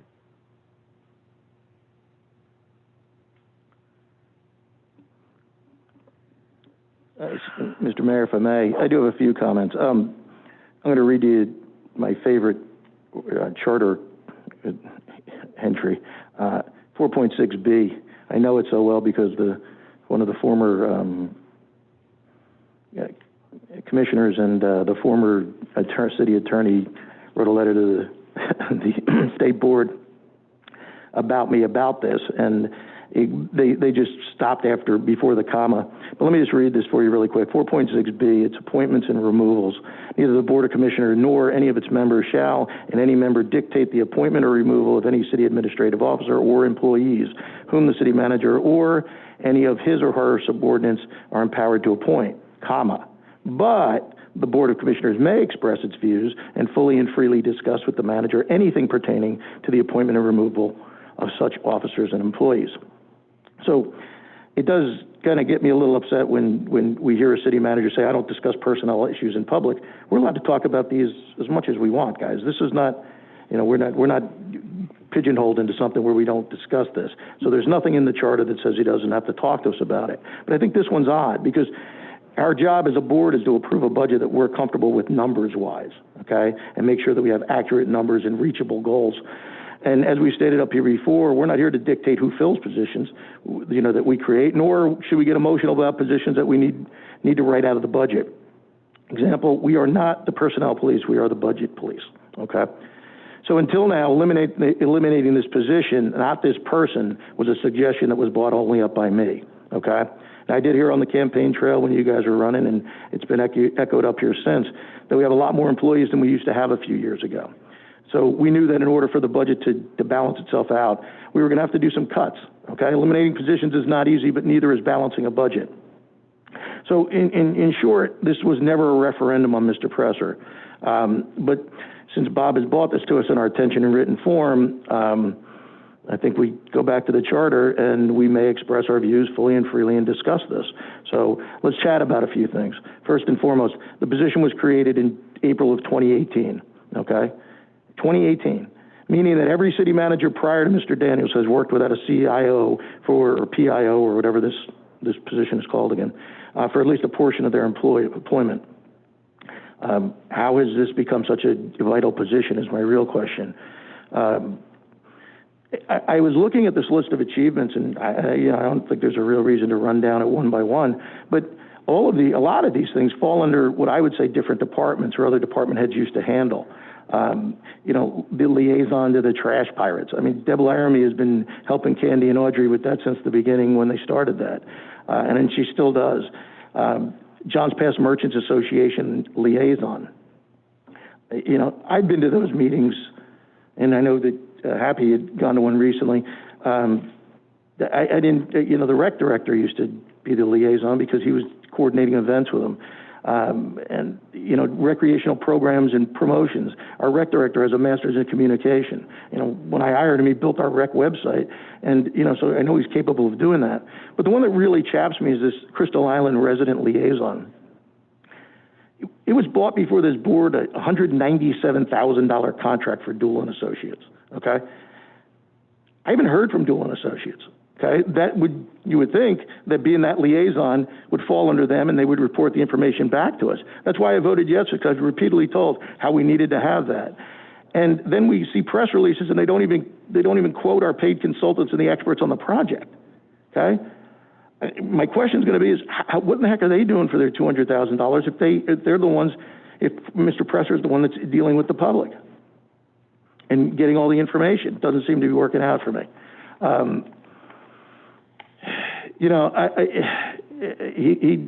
Mr. Daniels did write down a lot of things that Kurt does. There's also a lot of other things that Kurt did that, running from this negative article that he released about the Marine investigation that got caught up, going to Commissioner Oakley's hearing on city time when the city wasn't even named in the suit, how a civil service meeting that wasn't even live streamed, our now sitting mayor got a sexual harassment complaint before it was even closed. I don't know technology-wise how that could even happen if that person wasn't in the meeting. I'm just, and then, during my campaign, he called 3 people to discuss my campaign ads. and wrote me a stinging little email telling me that was his job to check to make sure that the information that was going out to the public was correct. I'm pretty sure he didn't proofread any of your ads. And it was just blown off and thrown away. I asked Bob to do an investigation on it, and after 6 months, 8 months, I got one little paragraph stating that he spoke to one person and he reprimanded him, but there's nothing in his file. So, you know, I got a little problem with this. We weren't really eliminating a position, but I certainly, if we're going to sit here and try to have a referendum on the person, I don't know. I'm not completely comfortable with the person doing it, but that's not my job. We're here to do the budget. If we feel that we need some money out of that, a position that was created in April of 2018 would seem to be the first place that we'd look. So thank you.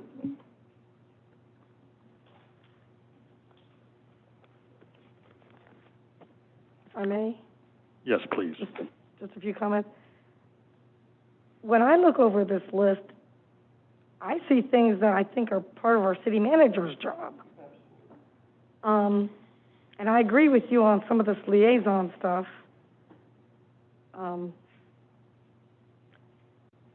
guess Mr. Pricer's, a lot of his value is his IT expertise. He's getting these meetings up and running and things like that. But I think we're going to get an IT guy, aren't we, or at least one, and see about, you know, working out that contract with the network people. So if you take the IT stuff off of this, and considering the fact that our website opened up with red tide as late as March of this year, because I went on it to look at the election stuff, and it still had red tide stuff on there, which I didn't care to see a year after red tide left. One of the things on here, implementation of the iCompass system, well, that was the system that, Mr. Mayor, you and I could never get our information on. It still showed the previous mayor and the previous commissioner from District 1. And when I talked to Mr. Pricer about it, he said that, oh, that's iCompass, that's not something I do. And he told me that the clerk should make that change.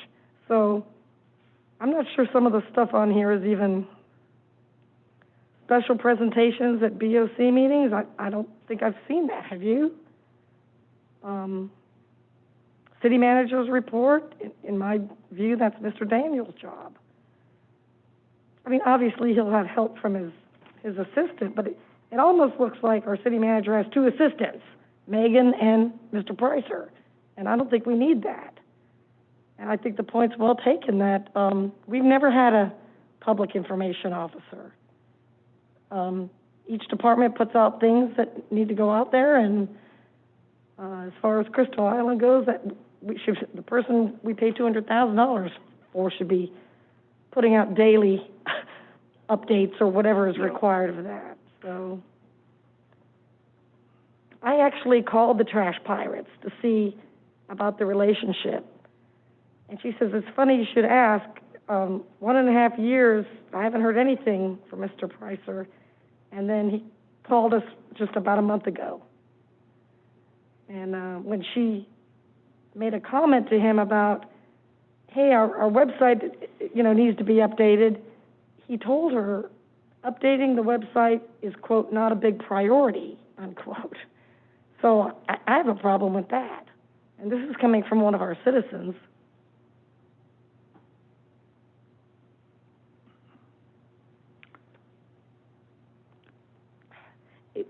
It almost looks like Mr. Pricer's job as a public information officer has morphed away from what he was supposed to be doing for the city, and instead encompasses so many other things that he's not doing the primary job well. That's kind of my view from afar. I'm not here every day. I don't know. I know he does a lot for the city, but I'm not sure. And then, of course, the press release, you know, if he was told by his boss to do something like that, I don't know if I would be able to to do that. And I don't doubt that Mr. Pricer did not know that whole background when he wrote that. I don't think he No, wrote I that. don't think he did. Yeah. But I would have thought he would have said, are you sure you want to put out this horrible, negative information about our town? You know? So you got to question somebody. I don't know if he gave any pushback to that or not, but. Well, Mr. Daniels, it kind of falls in on this a little bit. Where do we stand on IT as far as the network people, as far as bringing it in-house? What are your thoughts on that? Where do you see us going with that?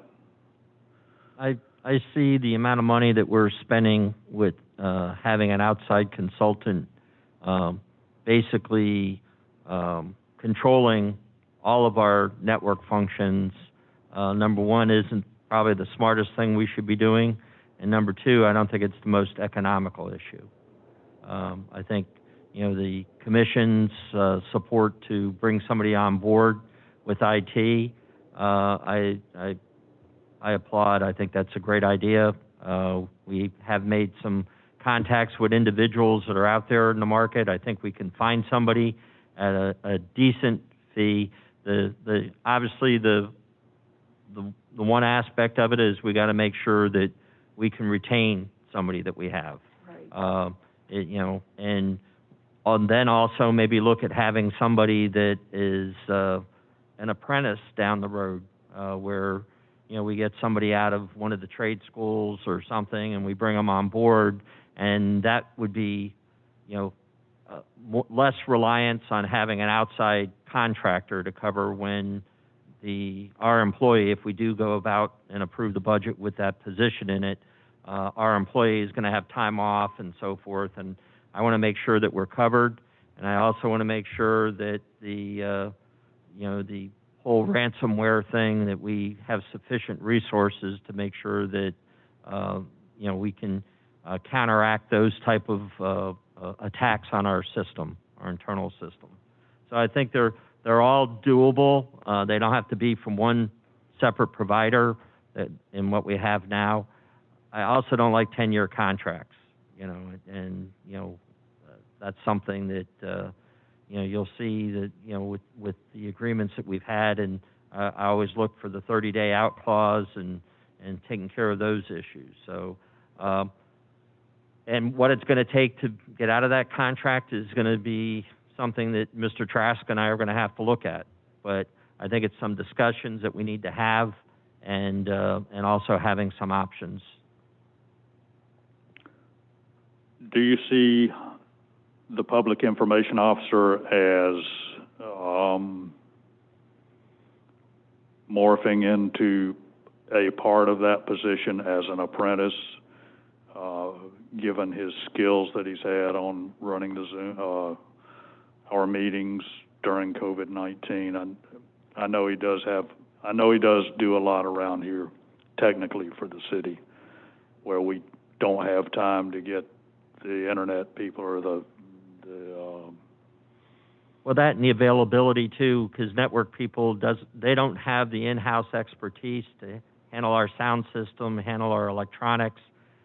When they started, they did have somebody that was assigned to that, and we were able to get the equipment. So, and again, that's a requirement that we're going to need. I think technically you could have somebody in the PIO position that has those skills. I'm looking at positions. I'm not looking at personalities, and it's really, it's really what I wanted to talk about tonight, is just making some decisions or getting some feedback from you all, and then we could take it to the public hearing. But at least this way, Andrew knows what we have to look at for inclusion or exclusion within the budget. And but yes, I would probably envision taking, if I still had that position, taking it and morphing it into being more of a technology type position, still taking care of those things that need to be handled, also working with the commissioners. I know he's worked with a number of commissioners on their technology use that they have and trying to, solve the problems that come up. But, that position is something I'd like to see, and maybe even having that position be a part of that technology piece. I think the less dependence we have on an outside vendor, the better off our system's going to be. Well, perhaps some of this list, it's quite a list. It's a lot of hats to wear.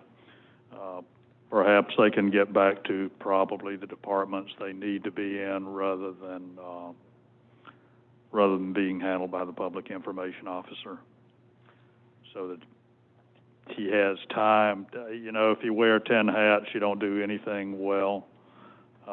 It's just too much of a load. I've seen it over the years with Madeira Beach. There was a time years ago when we had a gentleman, Bill Mallory, who was our fire chief, and we lost a city manager, so he was also the city manager. We lost the HR person, so he was also the HR person. We lost the public works and marina director, so he was wearing those hats also. And then he was told he wasn't doing the job well. So that always comes to mind. He ended up finishing his career and retiring as fire chief of Treasure Island. And he was a really good man. I'm sorry we lost him, and we lost him because of the same thing that has gone on here in the past 3 years. Exact same thing. So I think we need to look at possibly that public information position being partially an IT guy, and try to get this to where he isn't overloaded and having to wear all those hats. And as Doug talked about, a lot of these things where actually department directors are supposed to be doing them, we need to kick these back to the departments. And that $200,000 a year person that's running that project over on Crystal Isle needs to be updating everyone on that. They can just as easily write a note about what's going on and get it in a press release and get it emailed out for us. So, And our citizens should be calling that person, not City Hall. Yeah. There's no reason that person couldn't have a cell phone that we could publish to the residents of Crystal Isle so that if they need to check on something, they can. That's just my feeling on it. Not shared by all, as Pat Shantz would say. Yeah. Well, my feeling is yes to keeping Andrew, yes to the HR person, and eliminate the public information officer position, and instead get 1.5 or IT people and concentrate on getting out of the network contract. I bet you we save a lot of money with that. I agree with that. Do you feel like the public information officer could fill in as our IT until we get another person in here and then have him work with that? Well, I think the IT person can keep our website updated, and as far as things going on in the city, I mean, they're pretty much out there. Our meetings are announced by the clerk. Our drive-in movies are announced by the recreation center. We have, I think that's kind of minor. I think the city manager's assistant in the past was the one that used to post things and get things out to people after the city manager looked at it.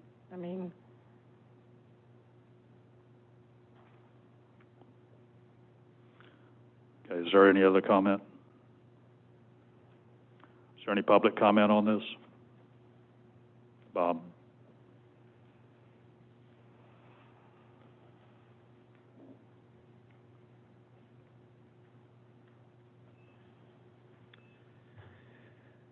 Bob Preston, 425 South Bay Shore. I know that the position is supposed to be a budgetary thing, and it's not supposed to be about the individual. But as you all know, I've been pretty active in the city. And I running the recall and knocking on doors and talking to people. And during that period of time, Kurt was the public information officer. And I disagree with your comment that he probably didn't know what was in the content of that letter and what was behind it. I'm almost positive he probably did. And the reason I say that is because I talked to the commission at that time when Nancy and John were up here, and I was talking about the recall and the reason I was doing it. And I got done, and I was walking towards the back, or it was close to the end of the meeting, and Kurt said something to me, and I said, I'm trying to do what's best for the city. These people are not providing the best input for the city, and they're not doing a good job. And I'm just trying to make it better. And he told me, quote, "You're on the wrong side." I have never forgot that. And he was not apolitical as a city employee. He told me I was on the wrong side. So he knew a lot more about what Evans and those commissioners were doing and what went into that letter. I'm almost sure of that. So I don't forget things like that. And that really jerked my chain. It made me even work harder. So anyway, that's my 2 cents. Thank you. Thank you. Anyone else? Okay, next is item H, leasing city-owned equipment to other public entities.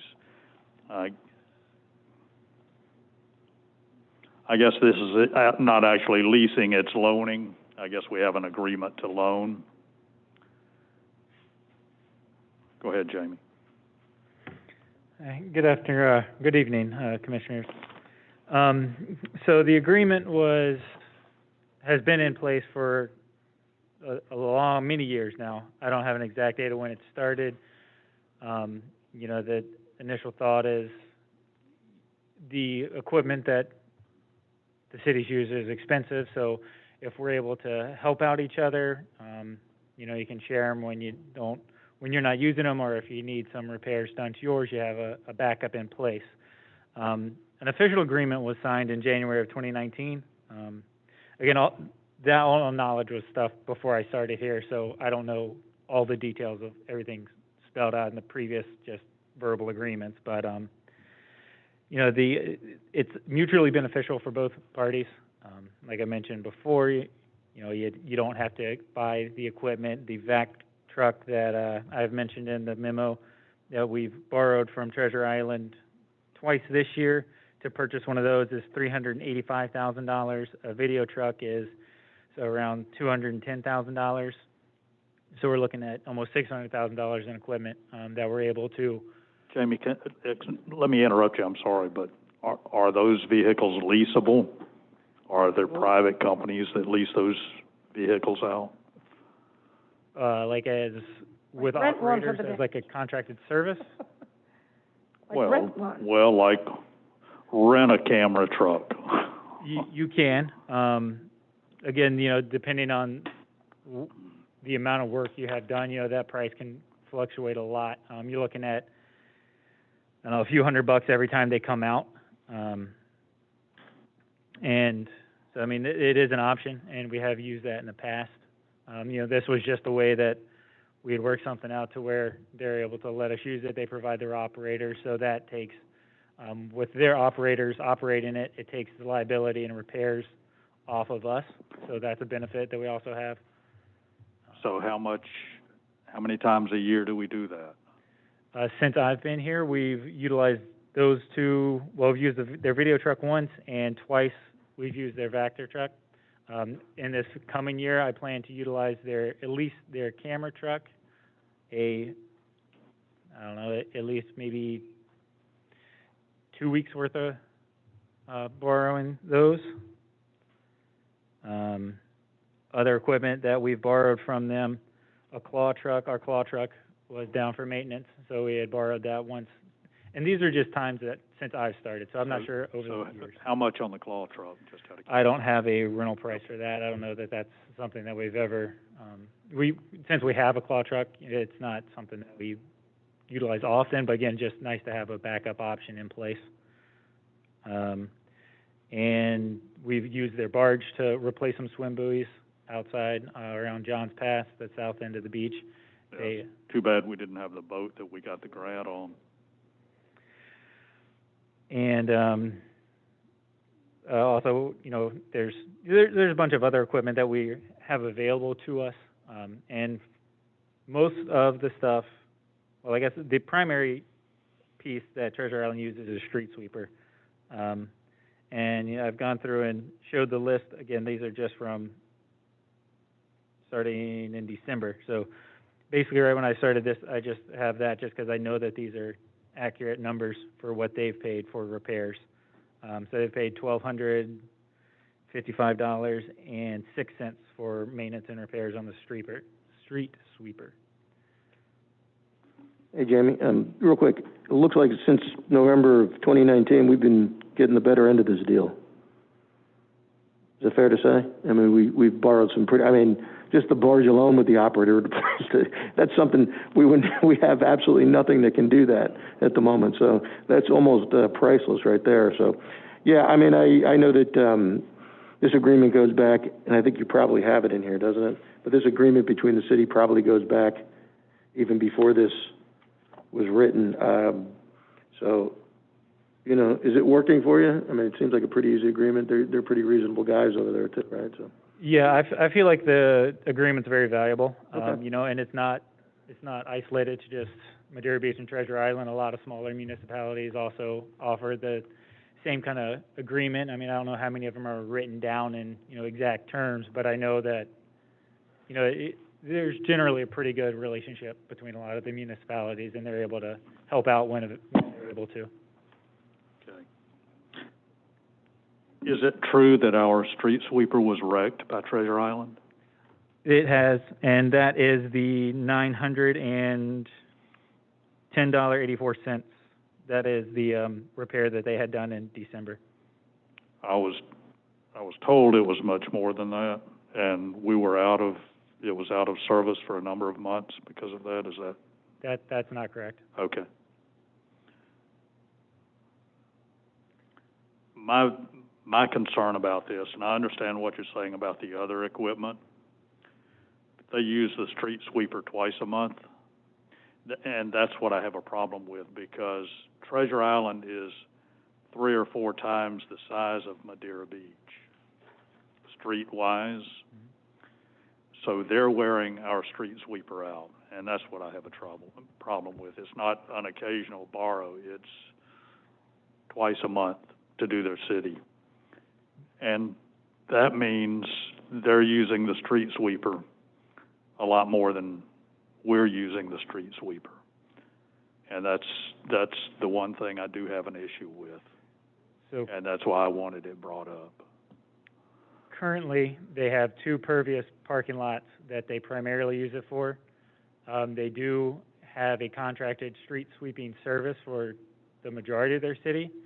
Occasionally, they will use it as their second of the month, and they will go behind their contracted service because they're unhappy with, they occasionally will feel the need to go back behind the contracted service. So primarily, they're using it only on the 2 pervious parking lots that they have. Do we keep a log when they have it? They do have a log. They have a pre-trip and post-trip checklist that we've started.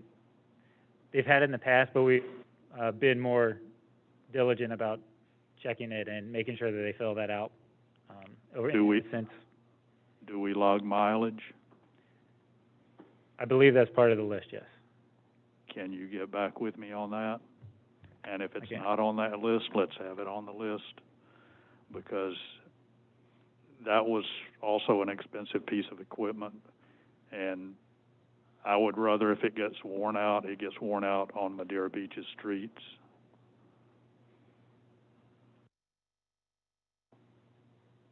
Okay, I will check on that and add it if needed. Yeah, because that was my concern on bringing this up, was that with all the streets they have, it's a much bigger town than Madeira Beach, and I don't think we should pay to have our equipment worn out over there. So they do, just to, I guess, clarify a point, they do replace the brooms occasionally. So this year they did replace 2 of the brooms, and they rotate the brooms also on their cost. So they are maintaining it that way, but I hear you on the mileage side of it. Yeah, because if they're using it mileage-wise 3 or 4 times more than us, they should be replacing the brushes, just at the very least.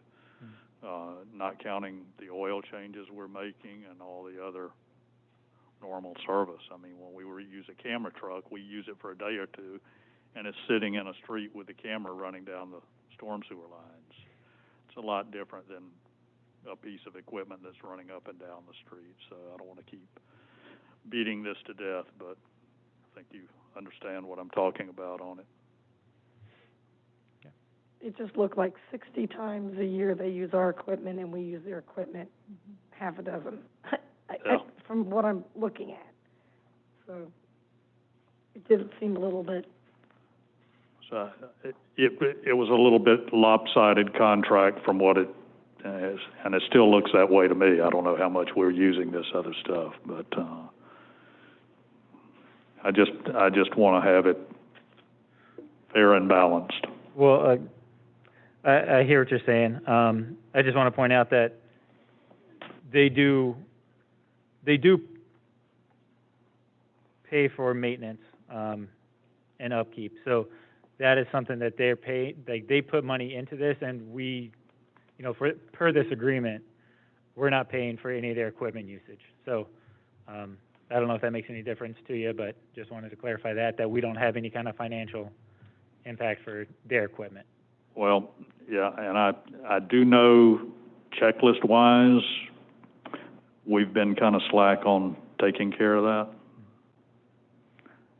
that. Recently, or in the past, historically? In the past, there's been a lot of issues with the street sweeper in particular when it comes back.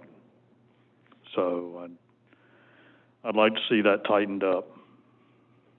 Are you talking about like the logs? Well, I understand that there's an alarm panel on there where if things are not done sequentially, you get a whole panel of alarms with proper maintenance not being done on the equipment, things not being done sequentially. I just want to be sure the equipment's taken care of, that's all.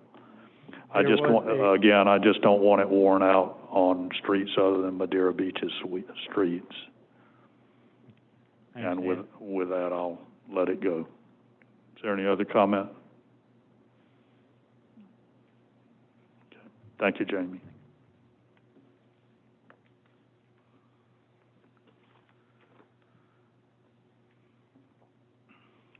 Next is there any public comment on that before I move on?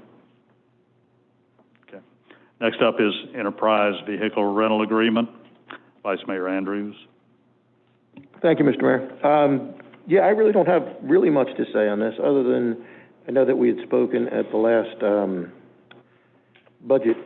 I can't keep all of our meetings straight. At our last budget workshop, I had asked Andrew to take a look at this to see, first of all, what his opinion of the contract is, given our particular situation within the city, and if he agrees that it's not exactly the right plan of attack financially for the city, what are our options as far as getting out of it? And Andrew, if you haven't looked at this yet. I'm totally okay with it. I didn't think it was gonna be on this soon, so. I've reached out to the account manager at Enterprise to get more information because I want to learn more about it, especially all the nuances around the maintenance package. After the 60 months, what does that mean in terms of resale of vehicles? So I have a lot of questions I don't have answered. So yeah, let me get with the account manager at Enterprise, and as soon as I can collect all the facts, I'd like to report back to you. Excellent. If it's okay with the board, then I'd say let's pull this off, because just take your time with it and concentrate on the budget. I think we got a bigger fish to fry at the moment, but I would like to look into this as soon as we're done with that. Okay, thanks, buddy. That's fine with me.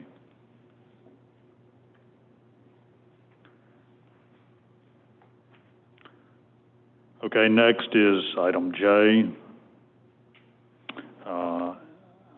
ITB number 20-07, annual janitorial services. Contract's about to expire November 17th, 2020. City Manager Daniels. Yes, this is this is a piece that the contract does expire, and I know our Public Works Director has been working on the RFP, and I think is close to getting it out on the street. So we're falling in within the time frames, and we are competitively bidding this item.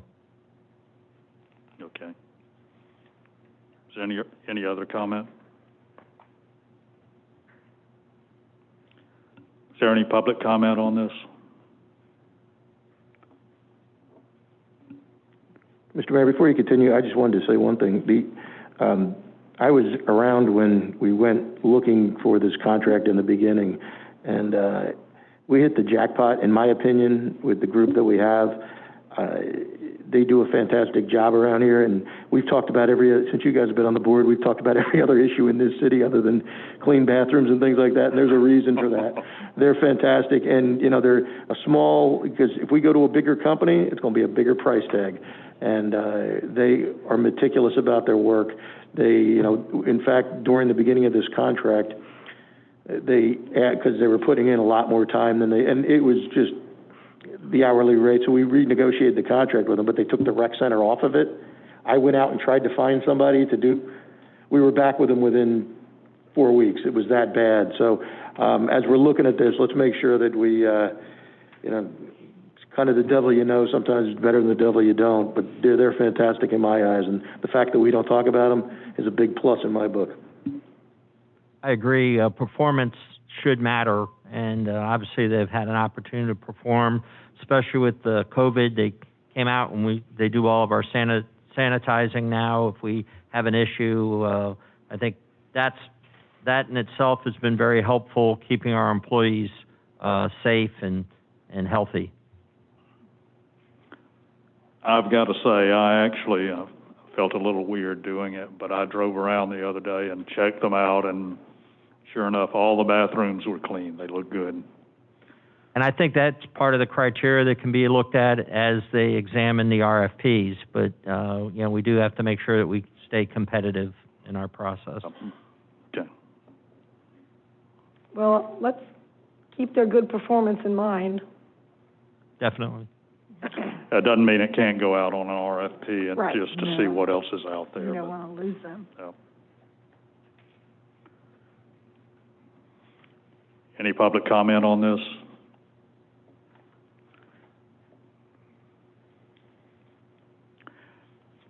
Next item is a review of the Madeira Beach ordinance, which defines accessory structure and its interpretation.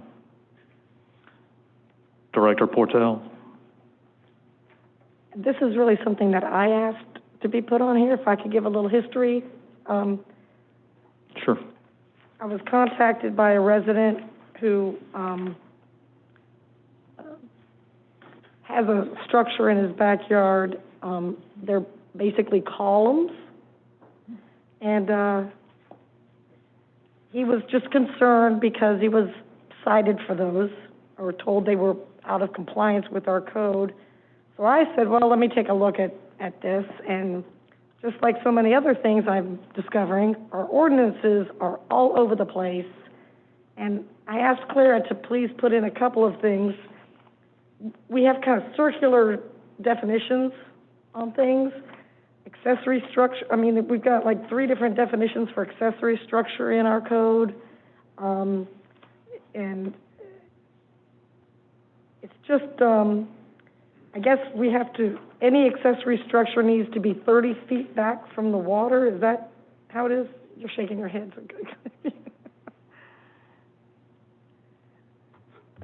It is different on waterfront lots. So the rule is that accessory structures actually can go all the way back to the fence on a land-bound lot, but on the water, they are required to be built within the building footprint, the allowed, behind the setback line, unless they are small and associated with the pool and no more than 36 inches high. So a lot of people, you'll know, have pools with fountains, or they put in grills and things like that built in, or seats. Those things, as long as they're 36 inches or less, associated with a pool structure, are allowed by the code. But it's not always 30 feet, because it depends what the setback is in the residential district. I think it's 20. Well, it can't be anywhere behind the house? Is that what you're saying? It depends where the house is. Sometimes in the older houses, but yes, you're right. It didn't used to be that way, but yeah, it has to be where the house is, because we define the backyard as beginning at the back wall of the house, no matter where the house is. So some people have more space to work with than others, depending on where they put their house. They may have more side yard that they can put those things in, or less if that's an older house and they're set further back. I tried to address that a couple of years ago, I think. Commissioner Hodges will remember, because it does create an inequity in where people can put their fences and how much side yard they have to work with for storage and other things like that. So it is sometimes confusing. I mean, accessories is a very common definition as something that's principal is not the principal. It's secondary and incidental to. It supports the principal use, and it does not stand by itself.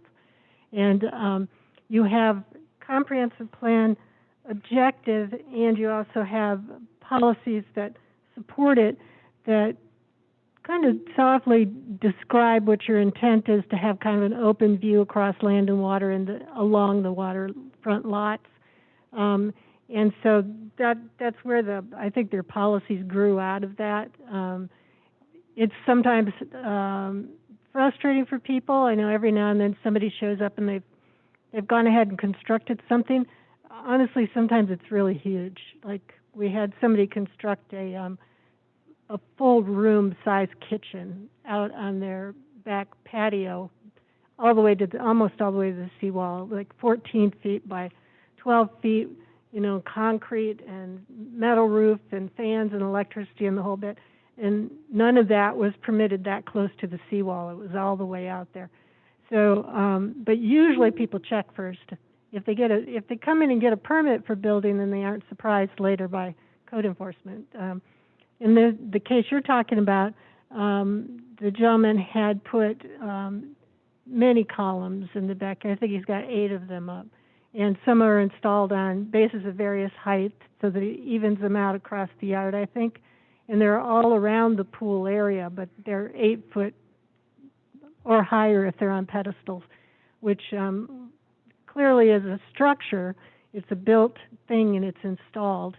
And in the floodplain in particular, cities always regulate all structures, and they consider many, many things a structure, because almost everything can be knocked over or floated in a wave action or high winds. So we have a really broad definition of what is structure, as do many of the other cities, and where we place accessories. I think it just comes down to, as a community, it's time to maybe look at that and decide how open do you want that to be and what do you consider open. I wouldn't, I don't mind coming back to you with examples on things like accessory and definitions. I would encourage you not to pull too far back from the things you do want to regulate, because we're in the floodplain. But it's worth talking about how much openness you think is appropriate, or what kinds of things you think are appropriate within those backyard areas. I think that's kind of what it comes to. Well, and at least let's nail down that definition, because we have accessory structure, which just means a structure and that's secondary to the main structure, right? And then when you look at structure, it talks about any combination of any materials, whether fixed or portable, forming a construction, right, including a building, which is... But that's the structure, that right. Any kind of structure, and some are accessory because of their function in the development. An accessory structure is something that's not the principal. Right. It just supports it, like But sheds. then elsewhere, so we have one structure definition that talks about whether fixed or portable. We have other ones that say structure means it's a permanently located to the land or attached to something, having a permanent location. And we have tie-down requirements for it. So obviously it can't be portable. Yes, it right? can. I mean, some things are tied down temporarily, or you attach them to the house, and they like awnings that may be attached to the house and with a pole, and you can pull them back in. But we can definitely look over that and make sure there's no contradictions. Yeah, those are really there's common. even a placement that talks about 18 feet to any seawall on the Gulf of Mexico, which we have seawalls on the Gulf of Mexico. So I know, I saw that. I understand why this gentleman is confused. We did used to have the seawalls on the Gulf of Mexico, and every time we have a development out there, we find the seawall. Oh. So, yeah, there were. There are pictures of people sitting on the seawalls, and the beach, and the water came all the way up to basically where the buildings are now. So some of that's very old code. Okay. And so his request really is, let's nail down what is a structure or what is an accessory structure. And if the reason is for views, right, for views from other people, we need to consider where these things are. I mean, according to this structure, I have a bench that I've got secured. I mean, that's a structure because it's fixed to the ground. And it's in my backyard. So I'm thinking, is someone going to come tell me to move it? It's something that's built and it has a structure, yes, and it is fixed, so that it doesn't become waterborne, hopefully, or at least windborne. The water can pick up all kinds of things. But yeah, anything that's kind of a part of a construction, any portion of it can be considered structure because it has a structure. So we'll come back and try to make sure we have a clean version of all the. Yeah, and I don't know if that's something you do, or our attorney, or our planning board. I mean, but I think we need to kind of nail that down a little bit, because as I was reading through, I was sitting there thinking, oh my goodness, I have things in my backyard that are probably considered an accessory structure. Yeah, and a garden thing. And I don't want to take it out, so. Right. We'll come back with something that clarifies that. And then, as I said, it may not resolve the gentleman's problem. Right. His problem. Right. And then you'll just need to decide, if you get a lot of input from other people who are also concerned about that if you're going to look over the code, it's because you think that it needs to be different or reflect some different community character. But anything you do will have an effect everywhere, so that's something to think about. And I know that we're doing a pretty good job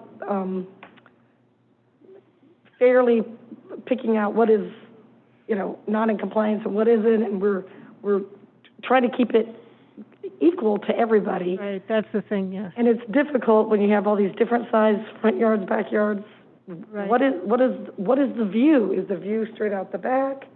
Does it encompass everything? Well, see, we don't have to deal with that as long as everybody has to build behind a certain line. We don't have to decide, are you in one person getting in the way of somebody else's view. And in fact, well, Mr. Trask could address this more directly, but we don't insure anybody's view over someone else's property line anyway. Okay. It's just an overall community character. It talks Yes. about keeping open space in the back. or just open space on even private areas to try to contribute to that open look. You're going to be reviewing your comp plan and those kind of base policies again soon. It's not unusual in waterfront communities that, or even in most subdivisions, they try to keep it open in the front or, set back for fences, and most places don't allow accessories in the front yard because they want that open look. It's a community character thing. Right. Yeah. Right. What I really worry about on this is a swimming pool slide. Yes. Yeah. That's out in backyards. Is my light that's out at my dock, is that in violation because it's on the land side of the seawall? Are people's children's swing sets and those are exempted. Jungle gyms and those are specifically exempted. Okay. Play equipment and light poles, flags. There are things that are specifically allowed. There's a long list of things. Okay. Garden ornaments and so there's actually quite a bit in there, a lot of flexibility, but we'll just make sure that it's clear how it can be used for one thing. And then you can always add things in when we come back with it and you look over the list. Try to pull everything together in one spot for you.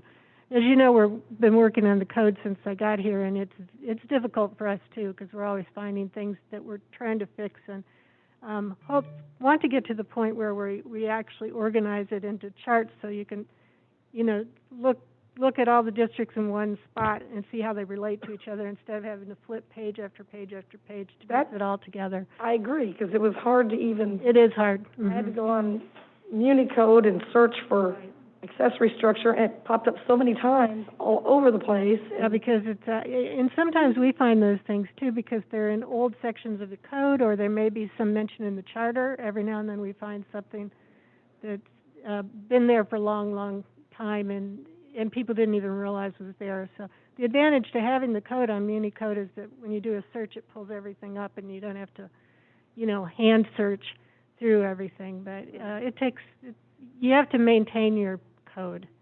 And, as often as we bring in changes, you can imagine in years past when people were bringing in changes, they didn't have the advantage of an electronic search. They didn't know if they were creating potentially conflicts throughout the document. So sometimes this is the result. You have old things that didn't get amended when new things were added in, and there's going to be some conflict now and then. So we'll come back to you with a presentation. Okay. And I would think it would be nice if you do it like a variance for a dock or something, if you have your neighbors sign off on it. We already do that for. Do you? Okay. There is an actual, countywide practice for that. And you may recall, we brought in an opportunity for extending nonconformities along the existing line as long as it's not impacting the neighbor as well, because we have at least 80% of your residential lots are nonconforming in one way or another, and nobody could do any improvements to their homes, even for handicap issues and access. So we've provided more flexibility than a lot of people have with that, or a lot of cities have with things like that. But we have room in the code for those things already. okay. Would it be too much to ask that the citizen not have to remove anything until we get this resolved? Well, that is what he asked you. I didn't know. We haven't answered him, or we haven't pursued it because I knew it was coming forward, and also I think he's out of town. He is. It's on an extended trip, so I'm sure he's watching, and I'd like to be able to extend that to him if we could. I don't know if we can. Manager, how you want to? I don't think we have the authority of violating our own ordinance, so it's Well, it's an up in the air something we can do, Mr. Trask, that'll protect us. Yeah, I would suggest that you not make any exceptions to the code at this point. If it's a violation, we need to make a decision as to whether or not, for, public safety, whether or not we need to move forward on it. That's a city manager and department head decision. I give my input on it, but I would not be making exceptions up here. he's under the impression there's a 30-foot setback. Is that not correct? On his lot, he's got a rear setback of 30 feet, like all the lots in R1. Okay. So, his house could have been built up that close to the seawall. In his case, it's not, so his rear yard is kind of deeper. It's the building that had a 30-foot setback. And the way the code reads, you have a definition of rear yard that aligns with the back wall of the house. Since he's in an older home, it's set back further from the seawall, so his rear yard is deeper than other people's. And when you are allowed to have accessories on those yards, even though they can be in the backyard, they have to still be within the same setback the house would be allowed to. So for him, he has a little more yard to work with in terms of where he can put things out there. If he had built his house, a new house, and it was all the way up to the 30-foot setback, he couldn't put anything back there at all, really. No accessory structures. He'd have to have everything on the side. So you can do things like sheds on the waterfront lots. And although your rear yard starts at the back of your house, if you've got space between the back of your house and that 30-foot setback, those sheds can still be placed behind the house within that same setback. So a shed can be between the house and the water? As long as it's behind the 30-foot setback in the R1, yes. So 30-foot is a number that we float around here? I'll bring you graphics to show what happens. I know Commissioner Hodges remembers looking at those, because they affect fences and things as well. His house is at the end of the street, and you don't want to go down there. Yeah. Week at least. Well, so did I hear you right that this gentleman could get both neighbors to sign off on it? No. Oh. You can't do that and we can't offer variances for things that aren't associated with the land in some way. It has to be, that's a really strict definitions, and the courts have weighed in on variances. So we may have other options, but it wouldn't be a variance. There's specific procedures for docks that are different, and we have procedures for redevelopments, but people come in all the time and say they want to do something, and I just want a variance for me, and we can't just waive the code. Right. It has to be something specific, I understand. limiting to the land. I'm just trying to explore everything. Yeah, no, he would need to adhere to the code like everyone else, it's always dangerous to go about making those kind of investments and changes in your yard without checking on permitting. Yes. We will always meet with somebody and their landscape people or any contractor ahead of time and go over all the code with them. We do it all the time. So if people do get in trouble jumping out and making changes without permits. Yeah, they just don't know. No, and again, I mean, those columns, if they aren't properly mounted, come a good wave would end up in the neighbor's house. That things get knocked over unless they're properly mounted. So Correct. we don't want to ignore that sort of thing. Well, nor do we want him to put them on rollers and just roll them out when he wants to see them on the weekend, because then they're not attached and then they're not a structure. And I mean, there's ways to get around this stuff that gets kind of ridiculous. I'm just trying to. Yeah, there are people who have things like tiki huts and bars that are on rollers or can be dismantled and taken away during a storm. And even some of the commercial operations do that with bars and things, as long as they get them out and they have a management plan for moving them. And, then there's no guarantee they will put it away before the storm comes. Right. But technically, if it's mobile and temporary, then they can do that. They can move it. Okay. Well, thank you. I appreciate you looking at those definitions and kind of clarifying. Try to come back with some kind of coherent answer. And okay. Thank you. Thank you very much. Stay close, though. You're coming up next again. Is there any public comment on this?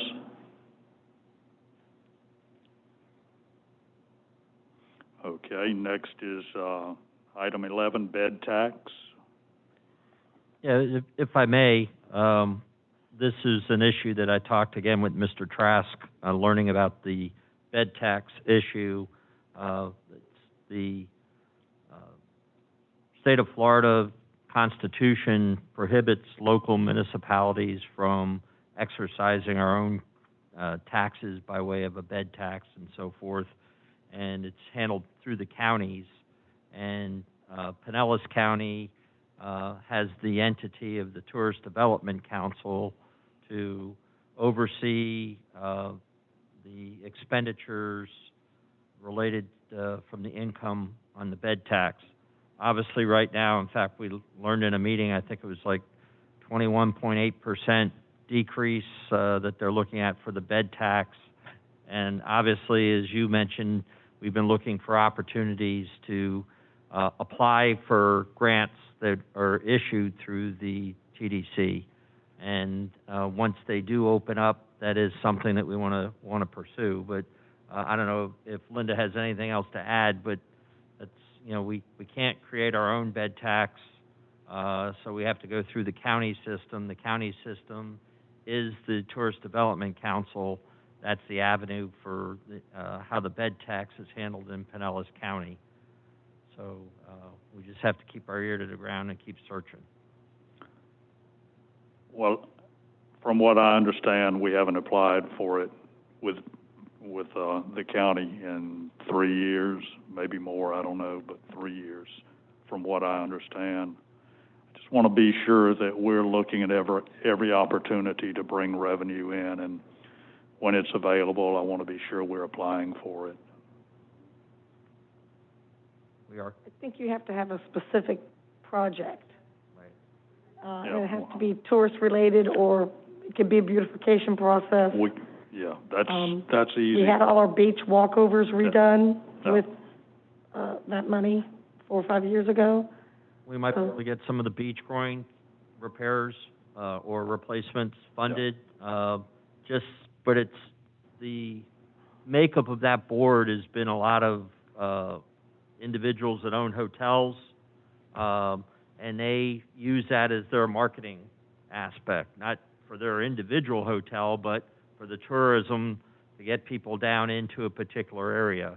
I know Sunny with the Seafood Festival, they've had TDC money to help with the festival and help attract people.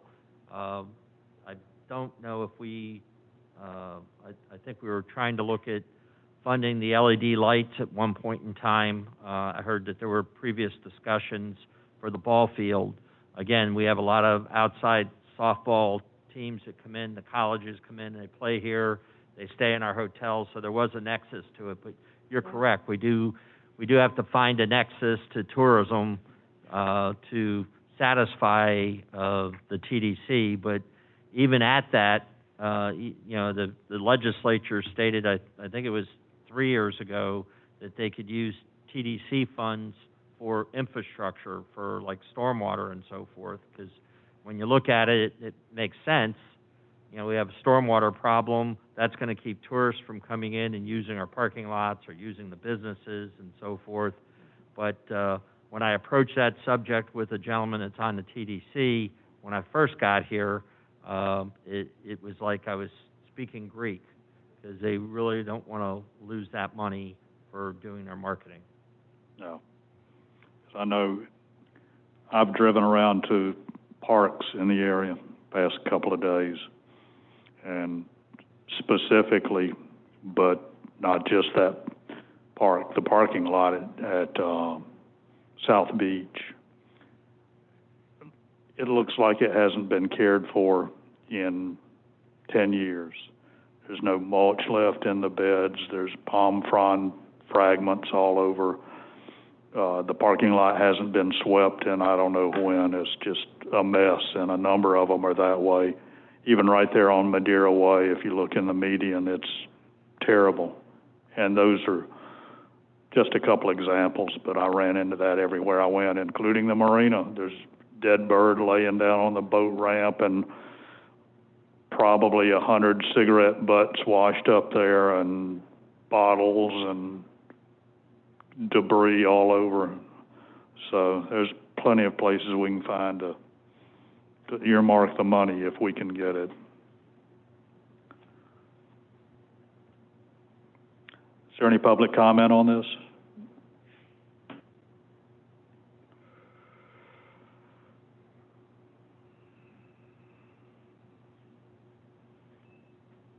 Ray Kerr, 583 Johns Pass Avenue.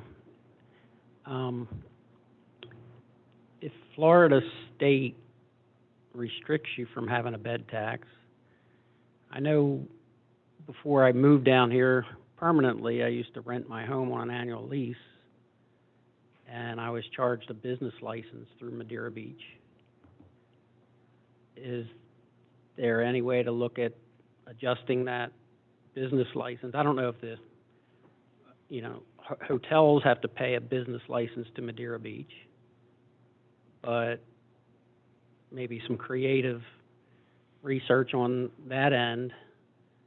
It was a very nominal fee. It was ridiculously small, actually.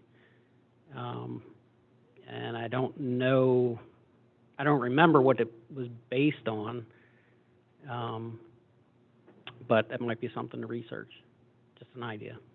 Absolutely, yeah. Thanks, Ray. Anyone else? Okay, the next item is parking meters on Madeira Way. Yes, I know this was brought up. The overall issue on Madeira Way is the beach parking that's occurring. A lot of the individuals that utilize the Archibald Park Beach and so forth have found a way of utilizing free parking, and at the expense of the businesses that are along Madeira Way. So I have met with a couple of the business individuals, and I know Sue, who handles our parking department, basically has chatted with them as well. And basically on the east side of Madeira Way, where there used to be private parking that they could regulate, is now the pavers, the extended pavers and pedestrian walkway. And when we narrowed the roadway, the angular parking that's there and in front of the post office is now on the city's right-of-way. So they can't restrict the parking for a private purpose if it's public parking. So we have really one of two options, and one of them is we can go in and limit the time frame that people have to park in that space. And there were discussions amongst the business people if we did that. The problem, though, is the enforcement aspect, because you got to mark the tires for however that length of time is, and I think they were trying to look at it being at 90 minutes, but I'm still not quite sold on the time frame that they're looking at. But we don't have the resources that can sit there and mark the tires and circle back around. So that would basically keep honest people honest, by having a sign there and limiting the parking. It would either limit their exposure at the other establishment that they were at, primarily the beach, or they would be in a violation. And then the second option would be doing the parking kiosks that we have in our regular lots. And the kiosk could be there in conjunction with maybe a sign in front of the post office that said 15-minute parking, because most people run in and out and do their mail work, and getting the merchants to promote the free parking that they have behind their businesses. So those are kind of the two options that we're looking at. I don't have a consensus yet from the business owners themselves, and I've got one more individual that I want to meet with in reference to it, but it's, the only real solution to the beach parking is if we did put in the parking stations, but I don't want to kill off the businesses either, especially with what they've been going through. So if it's okay with you, I'd like to at least make sure I've reached out to every business that's there on Madeira Way, and I can report back to you and bring it back to you. But Mayor, I know you have this issue on, and that's what we've done so far with it. And then the west end, not to keep talking, but just the west end eventually will be redeveloped as part of the Hotel B site, and I think that would call for angular parking being in there, so whatever we decide to do on one side of the road, we could do on the other side of the road. I brought this up because I've gone by there numerous times, not just once, but numerous times, and seen people parking there, getting out of their car, getting a wagon out of the trunk, loading their cooler and their towels and their beach chairs, and they're not shopping at all. They're heading to Archibald Park, and they're just circumventing parking at Archibald because they can park free there. And that, I would think, actually is hurting the businesses in not having parking available for their customers. The customers that are Madeira Beach residents don't have to pay for parking anyhow, and they're not going to go there and do that. It's simply people coming to the beach from the other side of the bridge. So I've seen that behind the post office as well. yeah, and the businesses do have that parking lot in the back now, which I would love to see them clean up and do a parking beautification project back there, but I know that's tough to do in this economy. But anyhow, that's why I wanted it brought up, Bob, and I appreciate those ideas. I kind of liked option 2, but that's just my own thought on it, and we can look at it some more. I do want to get with Mr. Smith, too, the owner of the property, and the merchants also would like to see some type of sign that says, no beach parking or something. Absolutely. That's covering their private parking lot. Yeah. So I haven't had an opportunity to reach out to him as yet. Okay, thank you. Is there any public comment on this? I knew you were waiting. Oh. Nicolette Schouten, 10536 65th Avenue, Seminole, Florida. I own one of the stores on Madeira Way. I own Colette's Fashions. And it was one of my customers who today emailed me at 4 o'clock and told me that this was on the agenda. So I raced over. Okay. When we had the original parking, we never had to have signs because people were very, very considerate because the parking was so close to our window that we actually had people come in and go, "Hi, can I park here? I need to go to the post office." Ever since now we get a lot of people parking on the beach, but it's not just that. And I'm not putting a business under the bus, but when you have people going across the street to the bar for hours and hours, and I'm losing my spots. My ladies are older. They come in, they want to park, they want to shop for an hour or so and leave. And yes, I have put signs, I have given 5% off for parking in the back, and still people don't know I'm back there.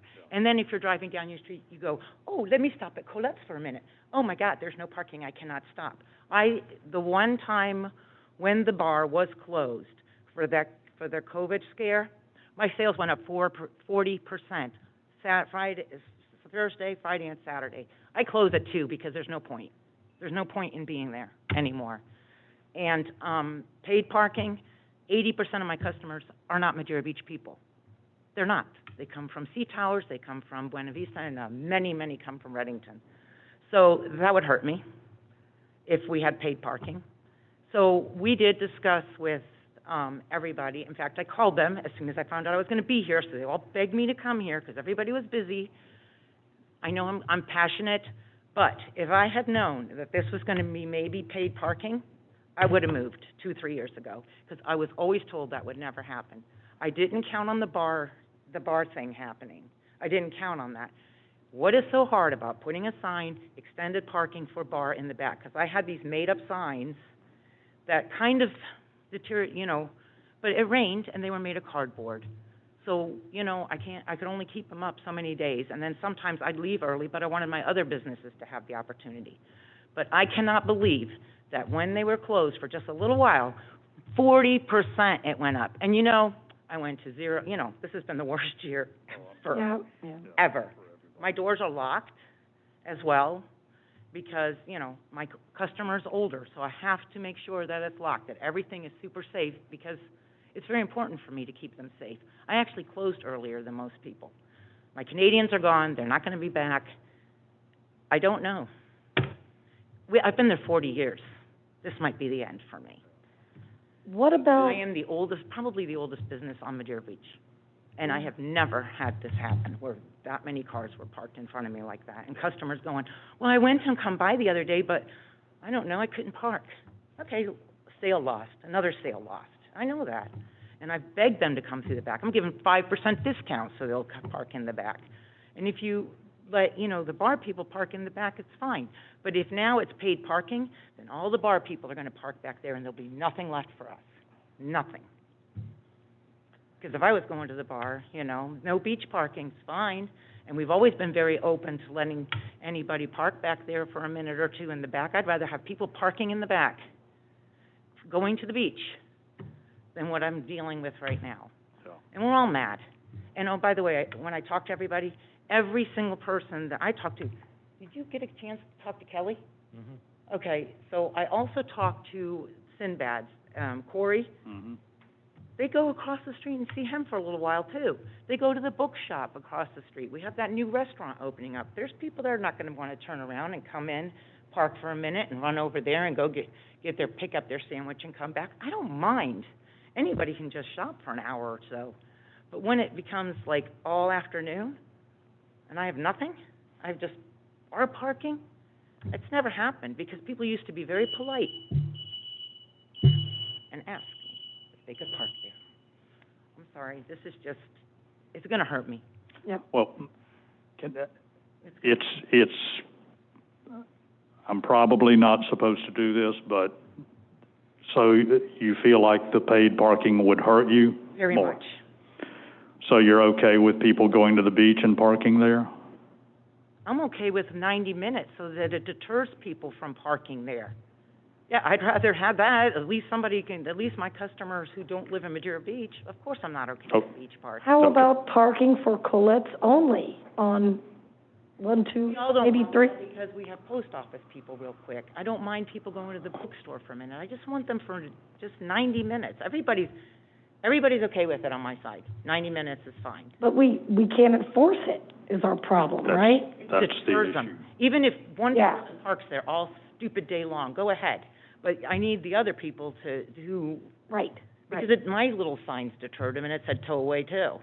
Well, I don't. People stopped parking there for a while. Yeah, I don't know that 90 minutes is going to deter people from going to the bar. But it'll let them, but 90 minutes will get them back to me.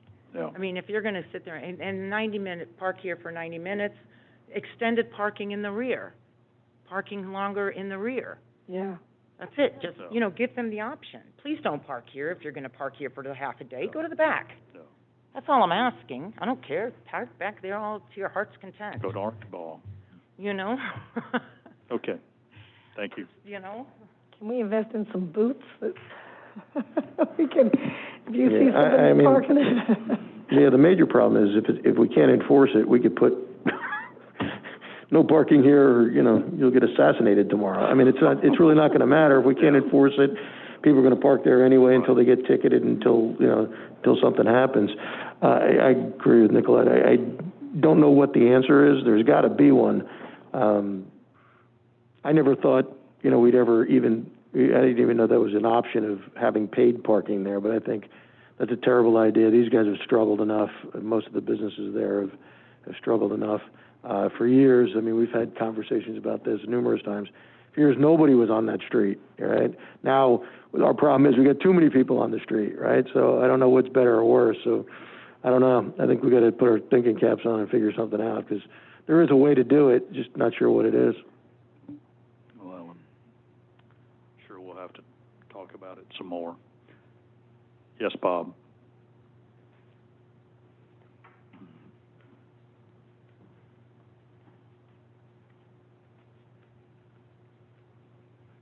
Bob Preston, 425 South Bayshore Drive, Madeira Beach. big issue. It affects a lot of people. I think there still is some honest people out there in the world. So maybe if we did put up the signs that says 90 minutes, strictly enforced, City of Madera Beach, it would, the people that are having the cooler probably wouldn't park there. People that go to the bar all the time, they would probably park there. But the people that are doing the coolers and stuff, they probably wouldn't park there, and they'd be gone in 90 minutes or something like that. No, we can't enforce it. No, there's no way to check it. But maybe just the honest people will say, okay, I can only park here 90 minutes. I'm not going to park here. I'm going to go someplace else because I don't want to get a ticket, especially if they're strictly enforced or something like that. So. Thank you.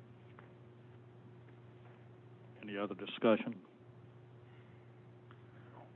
Okay, next is the new four-way stop sign at the intersection of 140th and North Bay Shore. Commissioner Andrews. Thank you, Mr. Mayor. Again, another one of these that I think we just need quite a bit of feedback from our residents on. You saw at the last meeting when we talked about it, we had 5 or 6 people come up and discuss it. And I've had a lot of people come to the store and talk to me about the same things. I would say it's 80% against it, about 20% for. I know there are some reasons for it. I do think we should kind of get some feedback from and do a town hall on this with a couple other items. And I think that it'll bring some people out and we can get a better feel for it. Because, to me, I got to be honest, it doesn't really affect me. It affects people in my district, but I don't go that way very often. So, I don't know. I mean, you guys live down there. Are you guys, what's the feeling on that? I've had probably pretty much 50-50 come to me. The people that live around it love it. They love it because they go out for walks. They are walking their dogs. They're walking their kids. They've got kids going along there on their skateboards and roller skates and bicycles. So it's helped that a lot, and I do know that when you go from North Bay Shore and take a left turn onto 140th, that's a terrible intersection. There have been several wrecks there. Do I have the data on it? No, but I know because I've been here for 34 years that there have been accidents over the years there. That's a very blind corner. It curves, and a lot of people are upset because they got to take 10 seconds out of their day to stop for a stop sign. So I'm for it. And the only reason I'm for it is because I know it's a dangerous intersection. Do I like having to stop again? No. It was easier for me, but I know it's one of those necessary evils. And you can argue all day long and say you got to have traffic studies and FDOT and this and that. It's a city street. It has nothing to do with FDOT. And signs are put up all the time by every city in this country. And when they see a need for it, they take care of it. And that's what I feel like we were doing there. We can talk to more people. We can have town halls. But I was at a party a couple of weeks ago and had people on both sides of the issues, and nobody was looting or rioting, but we were having discussions about the stop sign, and I know people in particular that live in the area are crazy about having that sign there. They like it a lot. I talked to several people on this, and most of them say they'd rather just have the stop sign on Bayshore on both sides and leave it open on 140th. If you go down 140th, all the side roads, they all have the stop sign on it, and they don't have anything on 140th. I don't want anyone to get hurt, believe me. I don't want anyone to get hurt out there, but I do think this needs to be looked at in a different angle to see if it's really necessary. There are trees on the corner, and what is the effort for them to go out there and say, we got to cut the trees down? They can cut the trees down, They're nothing fancy. I mean, they can get the trees cut. I think those were probably city trees that were put there when they did the beautification. They could drop them down if they have to. But, the majority of the people that I've been getting calls and emails from, they want to just put the stop sign up on Bay Shore, on both sides. It was already there on Bay Shore. Yeah, and leave it open. It was already there, 140th. Nancy. It was only put up on 140th. Well, they want it down. They want 140th taken down and just leave the signs on Bay Shore. Do you ever go home via North Bay Shore? Do you go down North Bay Shore and No. take a left turn on 140th? No, I don't. Please do that some. Please do that some and see what you run into. Because that will give you an idea of what other people are talking about in having to turn there. There's a curve in that road there, and it's a blind curve. And I've been about hit a number of times, and I think if you talk to people that live in that area or that go that way occasionally, you'll hear the same thing from them. Everybody's up in arms because they've got to stop for an extra 10 seconds on their trip to or from home. And honestly, and I'm going to get some pushback on this, and on this one, I don't care. It shouldn't be a big deal. It's a stop sign. Come on, people. But, you know, people need to not be selfish on this one and realize the safety issues that we have on that corner. We were talking about putting a stop sign there in probably 2010. Jill Silverboard was here. I spoke to Jill Silverboard about that.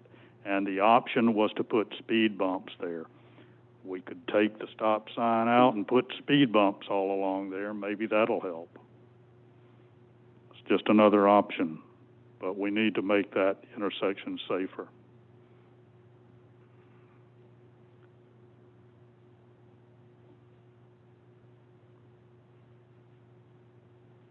Any other discussion? I'm sorry. Is this something that has to go through the Florida Bar or whatever it is that does the street signs? I know you put them up. I saw y'all out there. I saw you all out there. I went by that day. You're painting the roads, but yeah, I saw y'all put them up there. But you don't have to go through the state on that. No, it's a local roadway, so we do utilize the the Florida Department of Transportation approved signage with the reflectability and so forth, but it's a local decision. We've actually already had somebody rip the signs out, and Public Works had to go back down there and concrete it in the ground. Oh, just recently? Oh, my God.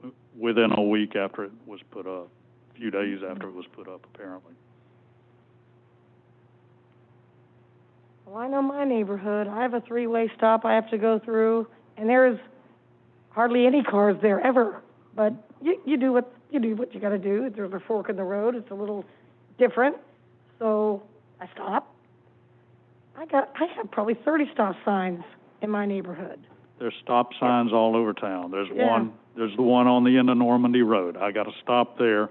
I don't just drive out on Island Drive. There's one on Flamingo and Crystal. They got to stop there before they go out on Crystal. It's a stop sign. Come on, people. They're all over, and they're necessary for safety. So that's just my feeling on it, and we can do, if y'all want to do studies or town halls or whatever y'all want to do, I'm fine with that, but my opinion is that we need it there. Well, I know that a lot of people, when they come across the bridge to the stop sign, they don't stop. I know. There you go. There's a lot that just go right on through.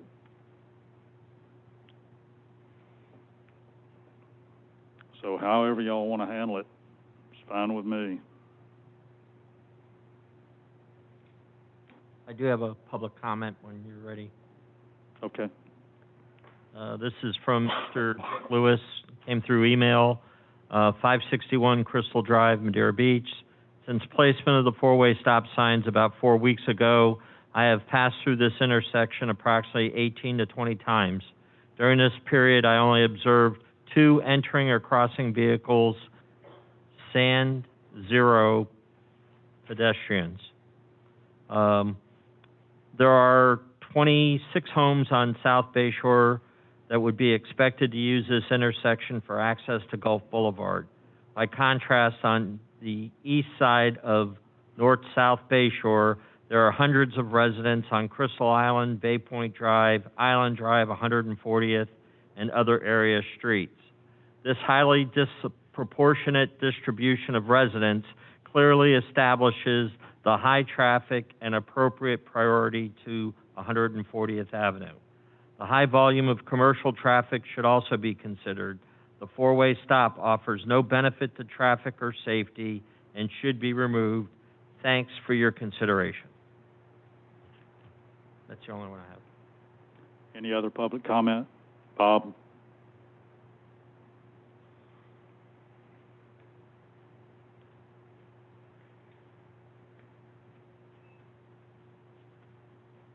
Bob Preston, 425 South Bay Shore.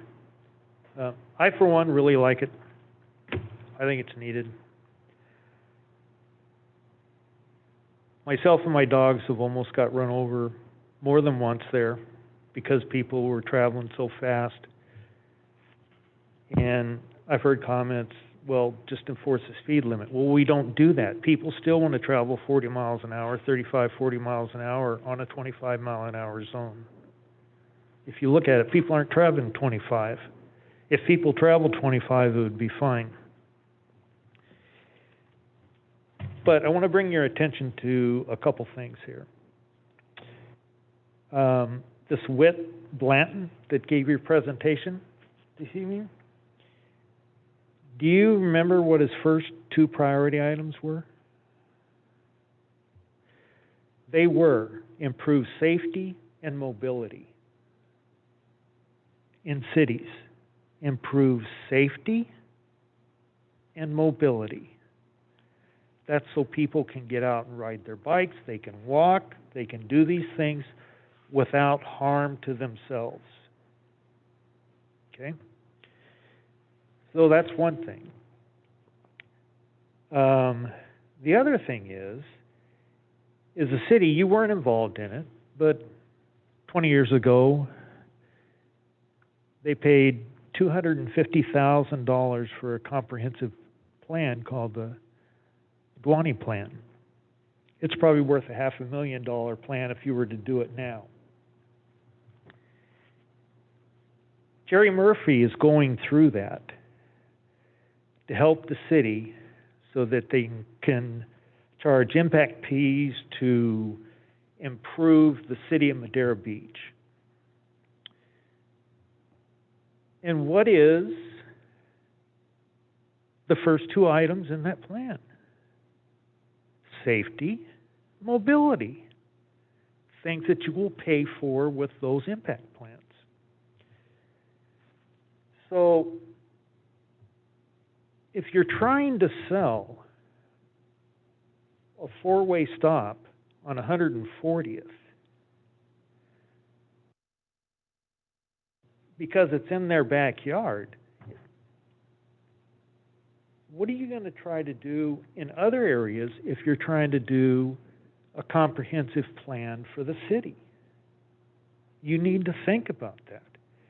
If we're just trying to sell a 4-way stop, what about other crosswalkers, other areas that you want to improve safety and mobility? That is what this 4-way stop does. It's safety and mobility. So not only Pinellas County talks about it, but the city paid $250,000 for the comprehensive plan before, called the Dwani Plan, and we're now, even though you got so much of a grant, you have Jerry who is working on that program for you now. So you need to keep that in mind. People have to slow down a little bit. Too bad. They want to do 45 and not have to stop. Thank you. Thank you.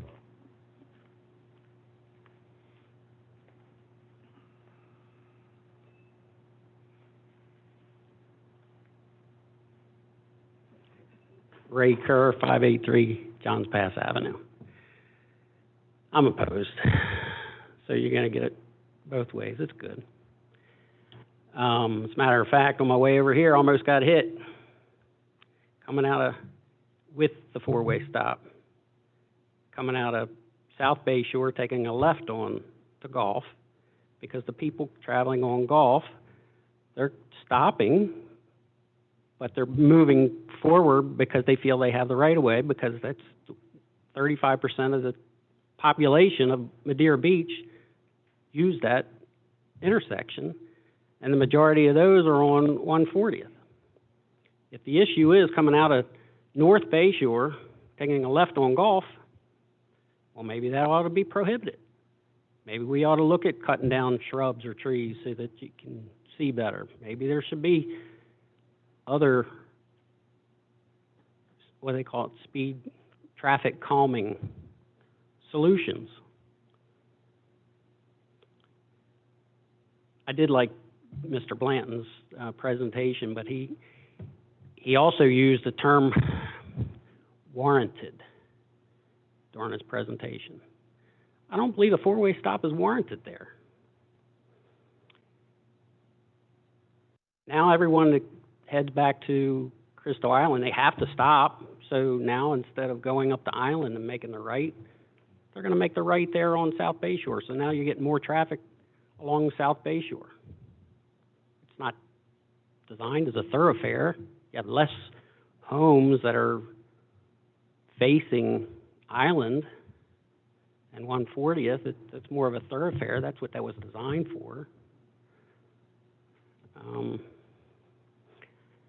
But I commend the commission on actually debating it and bringing it up and talking about it. I just feel like it was decided upon where a few residents that may have lived right there and wanted that got into the right ears, and it was just said, okay, we need to do this, and it was done without debate, without consideration, without looking at the DOT information. Have there been any accidents there? I've lived here 34 years. I've lived here for 2.5, so I don't know. But I don't feel like anybody's telling me that, you know, I think we had some presentations the last meeting where people that lived here for 40 years don't recall ever seeing an accident there. So, you know, we just make our decisions based on more input, which I think everyone that ran, I mean, that was part of their platform, was to get more public comment. Thank you.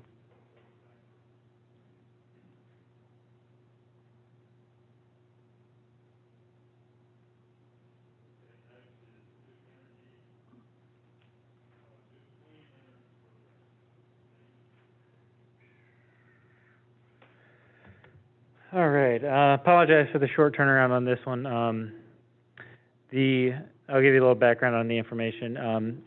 Duke Energy is providing a new program where they'll build solar farms up in the middle of the state, and then with those, the power generated from those farms, municipalities and other large entities are able to buy into the program and secure blocks of power. If you buy in, you're getting credit for a certain percentage of kilowatts provided within that solar plant. So, you know, the memo goes through and break down. I don't know if anybody's too interested in all the exact breakdown of the numbers, but the prices and percentages will increase as the plant gets built up. Right now, we can opt in for an estimated annual 100% contribution, which for us, based on our non-metered annual accounts, it equates to a subscription size of 317 kilowatts. The buy-in to the program, it's, you know, you only locked into a 1-month commitment, and based on the estimated annual payback, you're looking at only $6.32 for Madeira Beach. And you know, the urgency of this is that deadline is August 31st. So we need to just let Duke know of our intentions if we want to get into the program, and then it will come back and evaluate everyone's intent to determine what percentage we're able to buy in at. So there's a lot of moving parts to it, and nothing can really be nailed down at the time. But you know, the spaces are expected to run out very quickly. So with that, I know it's a lot of information, so I think it's probably just easier for you guys to ask questions, and I can just kind of field them from there. Jamie, I've got a couple. Actually, I think this is a great idea, but you're kind of confusing me a little bit. So we can, basically, what you're asking us to do is to commit to being a part of the program, but we don't know exactly what our fee is going to be. And what if the fee comes back to us and it's $30,000 a month or something like that? I know the numbers are small, but I'm just saying, sure. If we're talking about what the fees are to get in and get out, at that point, could we decline going in? I think what you're asking us is for a commitment to at least take a peek at this and try to get on the list, right? Basically. Okay. So what would vary would be our percentage of our annual usage that we're able to subscribe to. Okay. So if we run out of, what I'm asking for is 317 kilowatts would be what I would request to Duke. And the only numbers that would fluctuate, it would just go down from what this projection is, because the rate per unit is, the fee is currently projected at $8.35 per kilowatt. So if we get our full 100% asking the first year, those numbers are accurate. But where we might get lower is we might only be able to be given, say, 100 kilowatts versus our 317. So we'd be at a third of those numbers shown.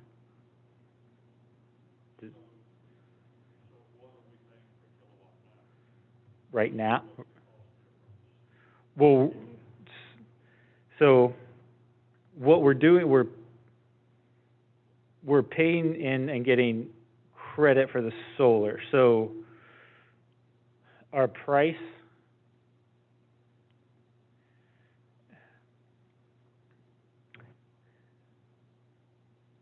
so it's not really a direct, I mean, we could look at it as a direct comparison to what our annual bill now, but we're getting credit for that $835. So that's what Duke is almost paying us.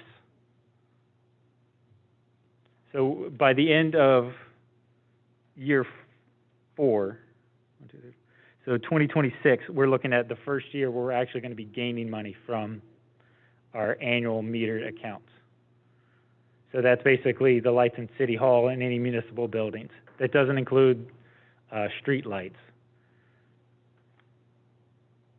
So over time, we're going to Duke will be paying the city for this service.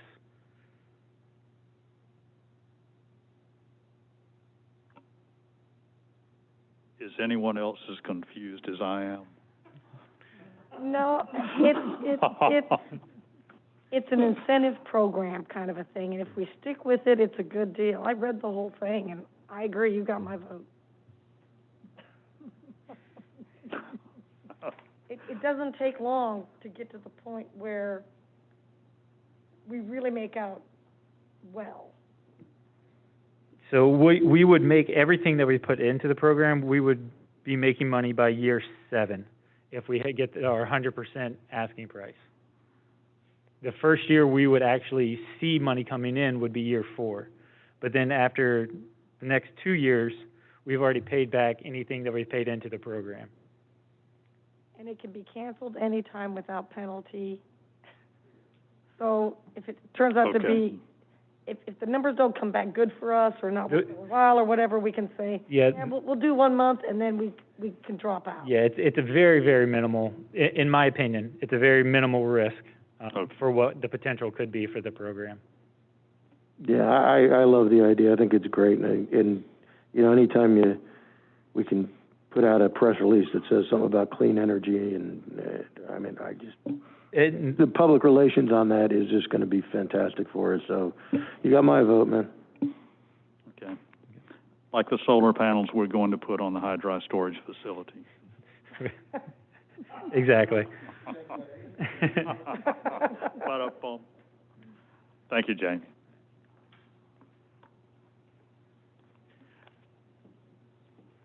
Are there any public comments on this?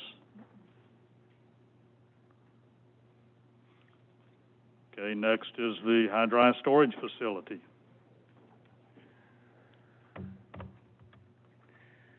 All right, so, as we've all been very up to date on the interest in developing a high and dry and potential restaurant and public works facility all within the current marina site. So the staff has asked the consultant to perform a feasibility study and develop a full cost and revenue analysis. The goal is to aid the city in making a decision on whether or not they want to continue to pursue the marina development. Included in the package is the full scope and the fee. What I'm asking is for the board to approve the scope of services, which the required scope of services will not exceed $37,990. There is additional services included in the scope of fee that will not exceed $15,180. Those additional services would be if during the process they determine that something within the current site and the conceptual site plan, whether it's updated regulations or current city codes or something that might not jive with what the conceptual plan that they have to work off as a basis. If that does become an issue, then those services will not be approved without bringing it to the board prior to that. And then on top of that, I would ask for a total of $58,500, and that just gives a 10% contingency for anything that might pop up that, you know, was unforeseen or overlooked during the development of this scope.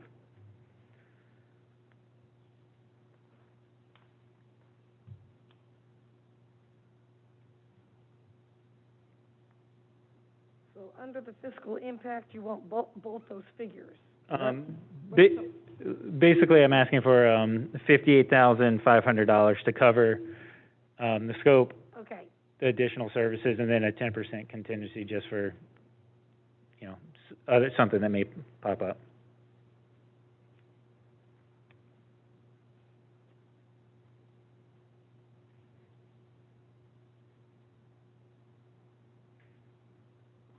Jamie, that's in, the number you're coming up with is the $25,390 plus the $12,600, and then plus $6,380, and then $8,800. Is that pretty? I came to like 52, I think. I just did it freehand. Yes. And then 10% above that gets us to about 58. I just want to make sure I'm pulling the numbers from the right area. Okay. Yep, that's correct.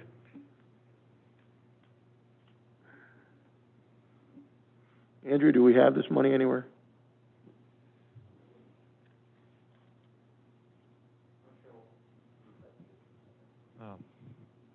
I'm sure we'll find it. Okay. Where there's a will, there's a way.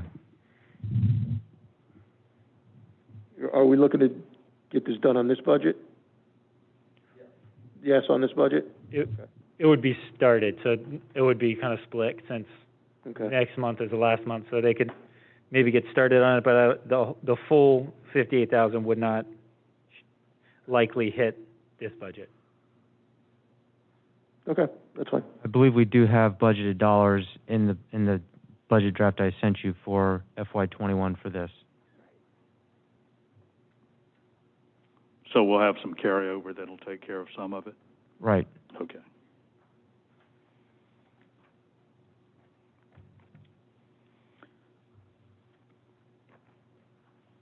I'm good with going ahead with it. myself, but Yeah, I'm good with it. I think we can put this on the consent agenda if we all agree.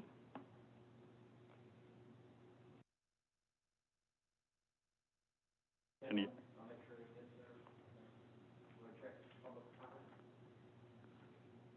yeah, if there's no other comments from the commission, input, public comment?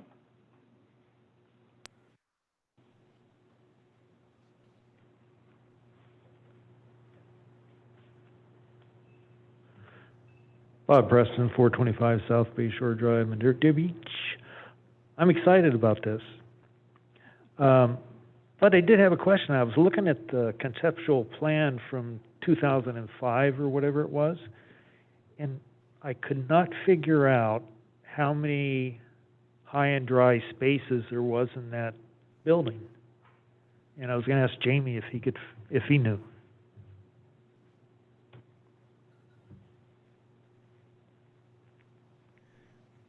That will be determined based on one of our initial meetings with the consultant. Right now, it's just an open box, and we can look at different rack systems and different, how many stacks versus how many wide, and the size of that building can fluctuate a little bit without having a huge impact on the overall site. So as of now, it doesn't state in there, but it's a variable we can change pretty easily. Brian, do you want to answer that one?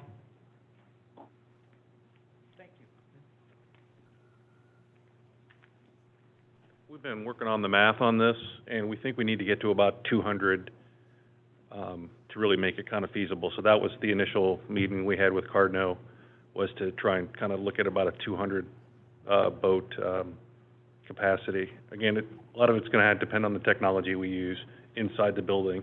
The better the technology, the smaller footprint you can put more boats in. Yeah, I think the newer technology that's around now, they're not like they used to be at all. That's correct, and we've given Cardno a bunch of information on that, so they're aware of quite a bunch of the different options that are available. Is there room being considered for city vehicles? I'm sorry, I can't hear you. Is there room in there for city vehicles? Is that being taken into? There is, right. There'll be the northern section closer to Gulf to 150th. That'll be the public works area. So they'll have an entrance right off of 150th, kind of near the pump out or the pump station there, where that's where the public works area will be. Okay. All right. Thank you.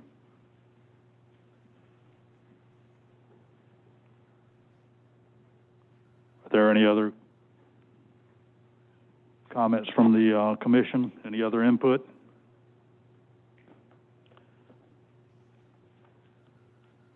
I think we've had public comment on this already. So, Mr. Daniels, I think you have some information for us. On the subject of the library, we had some information come forward. Actually, I had Vince call me to see if he could come over and meet with me. He wanted to know if there was interest from our commission, hoping to do a 10% decrease in expenditures to... I can't hear Mr. Daniels.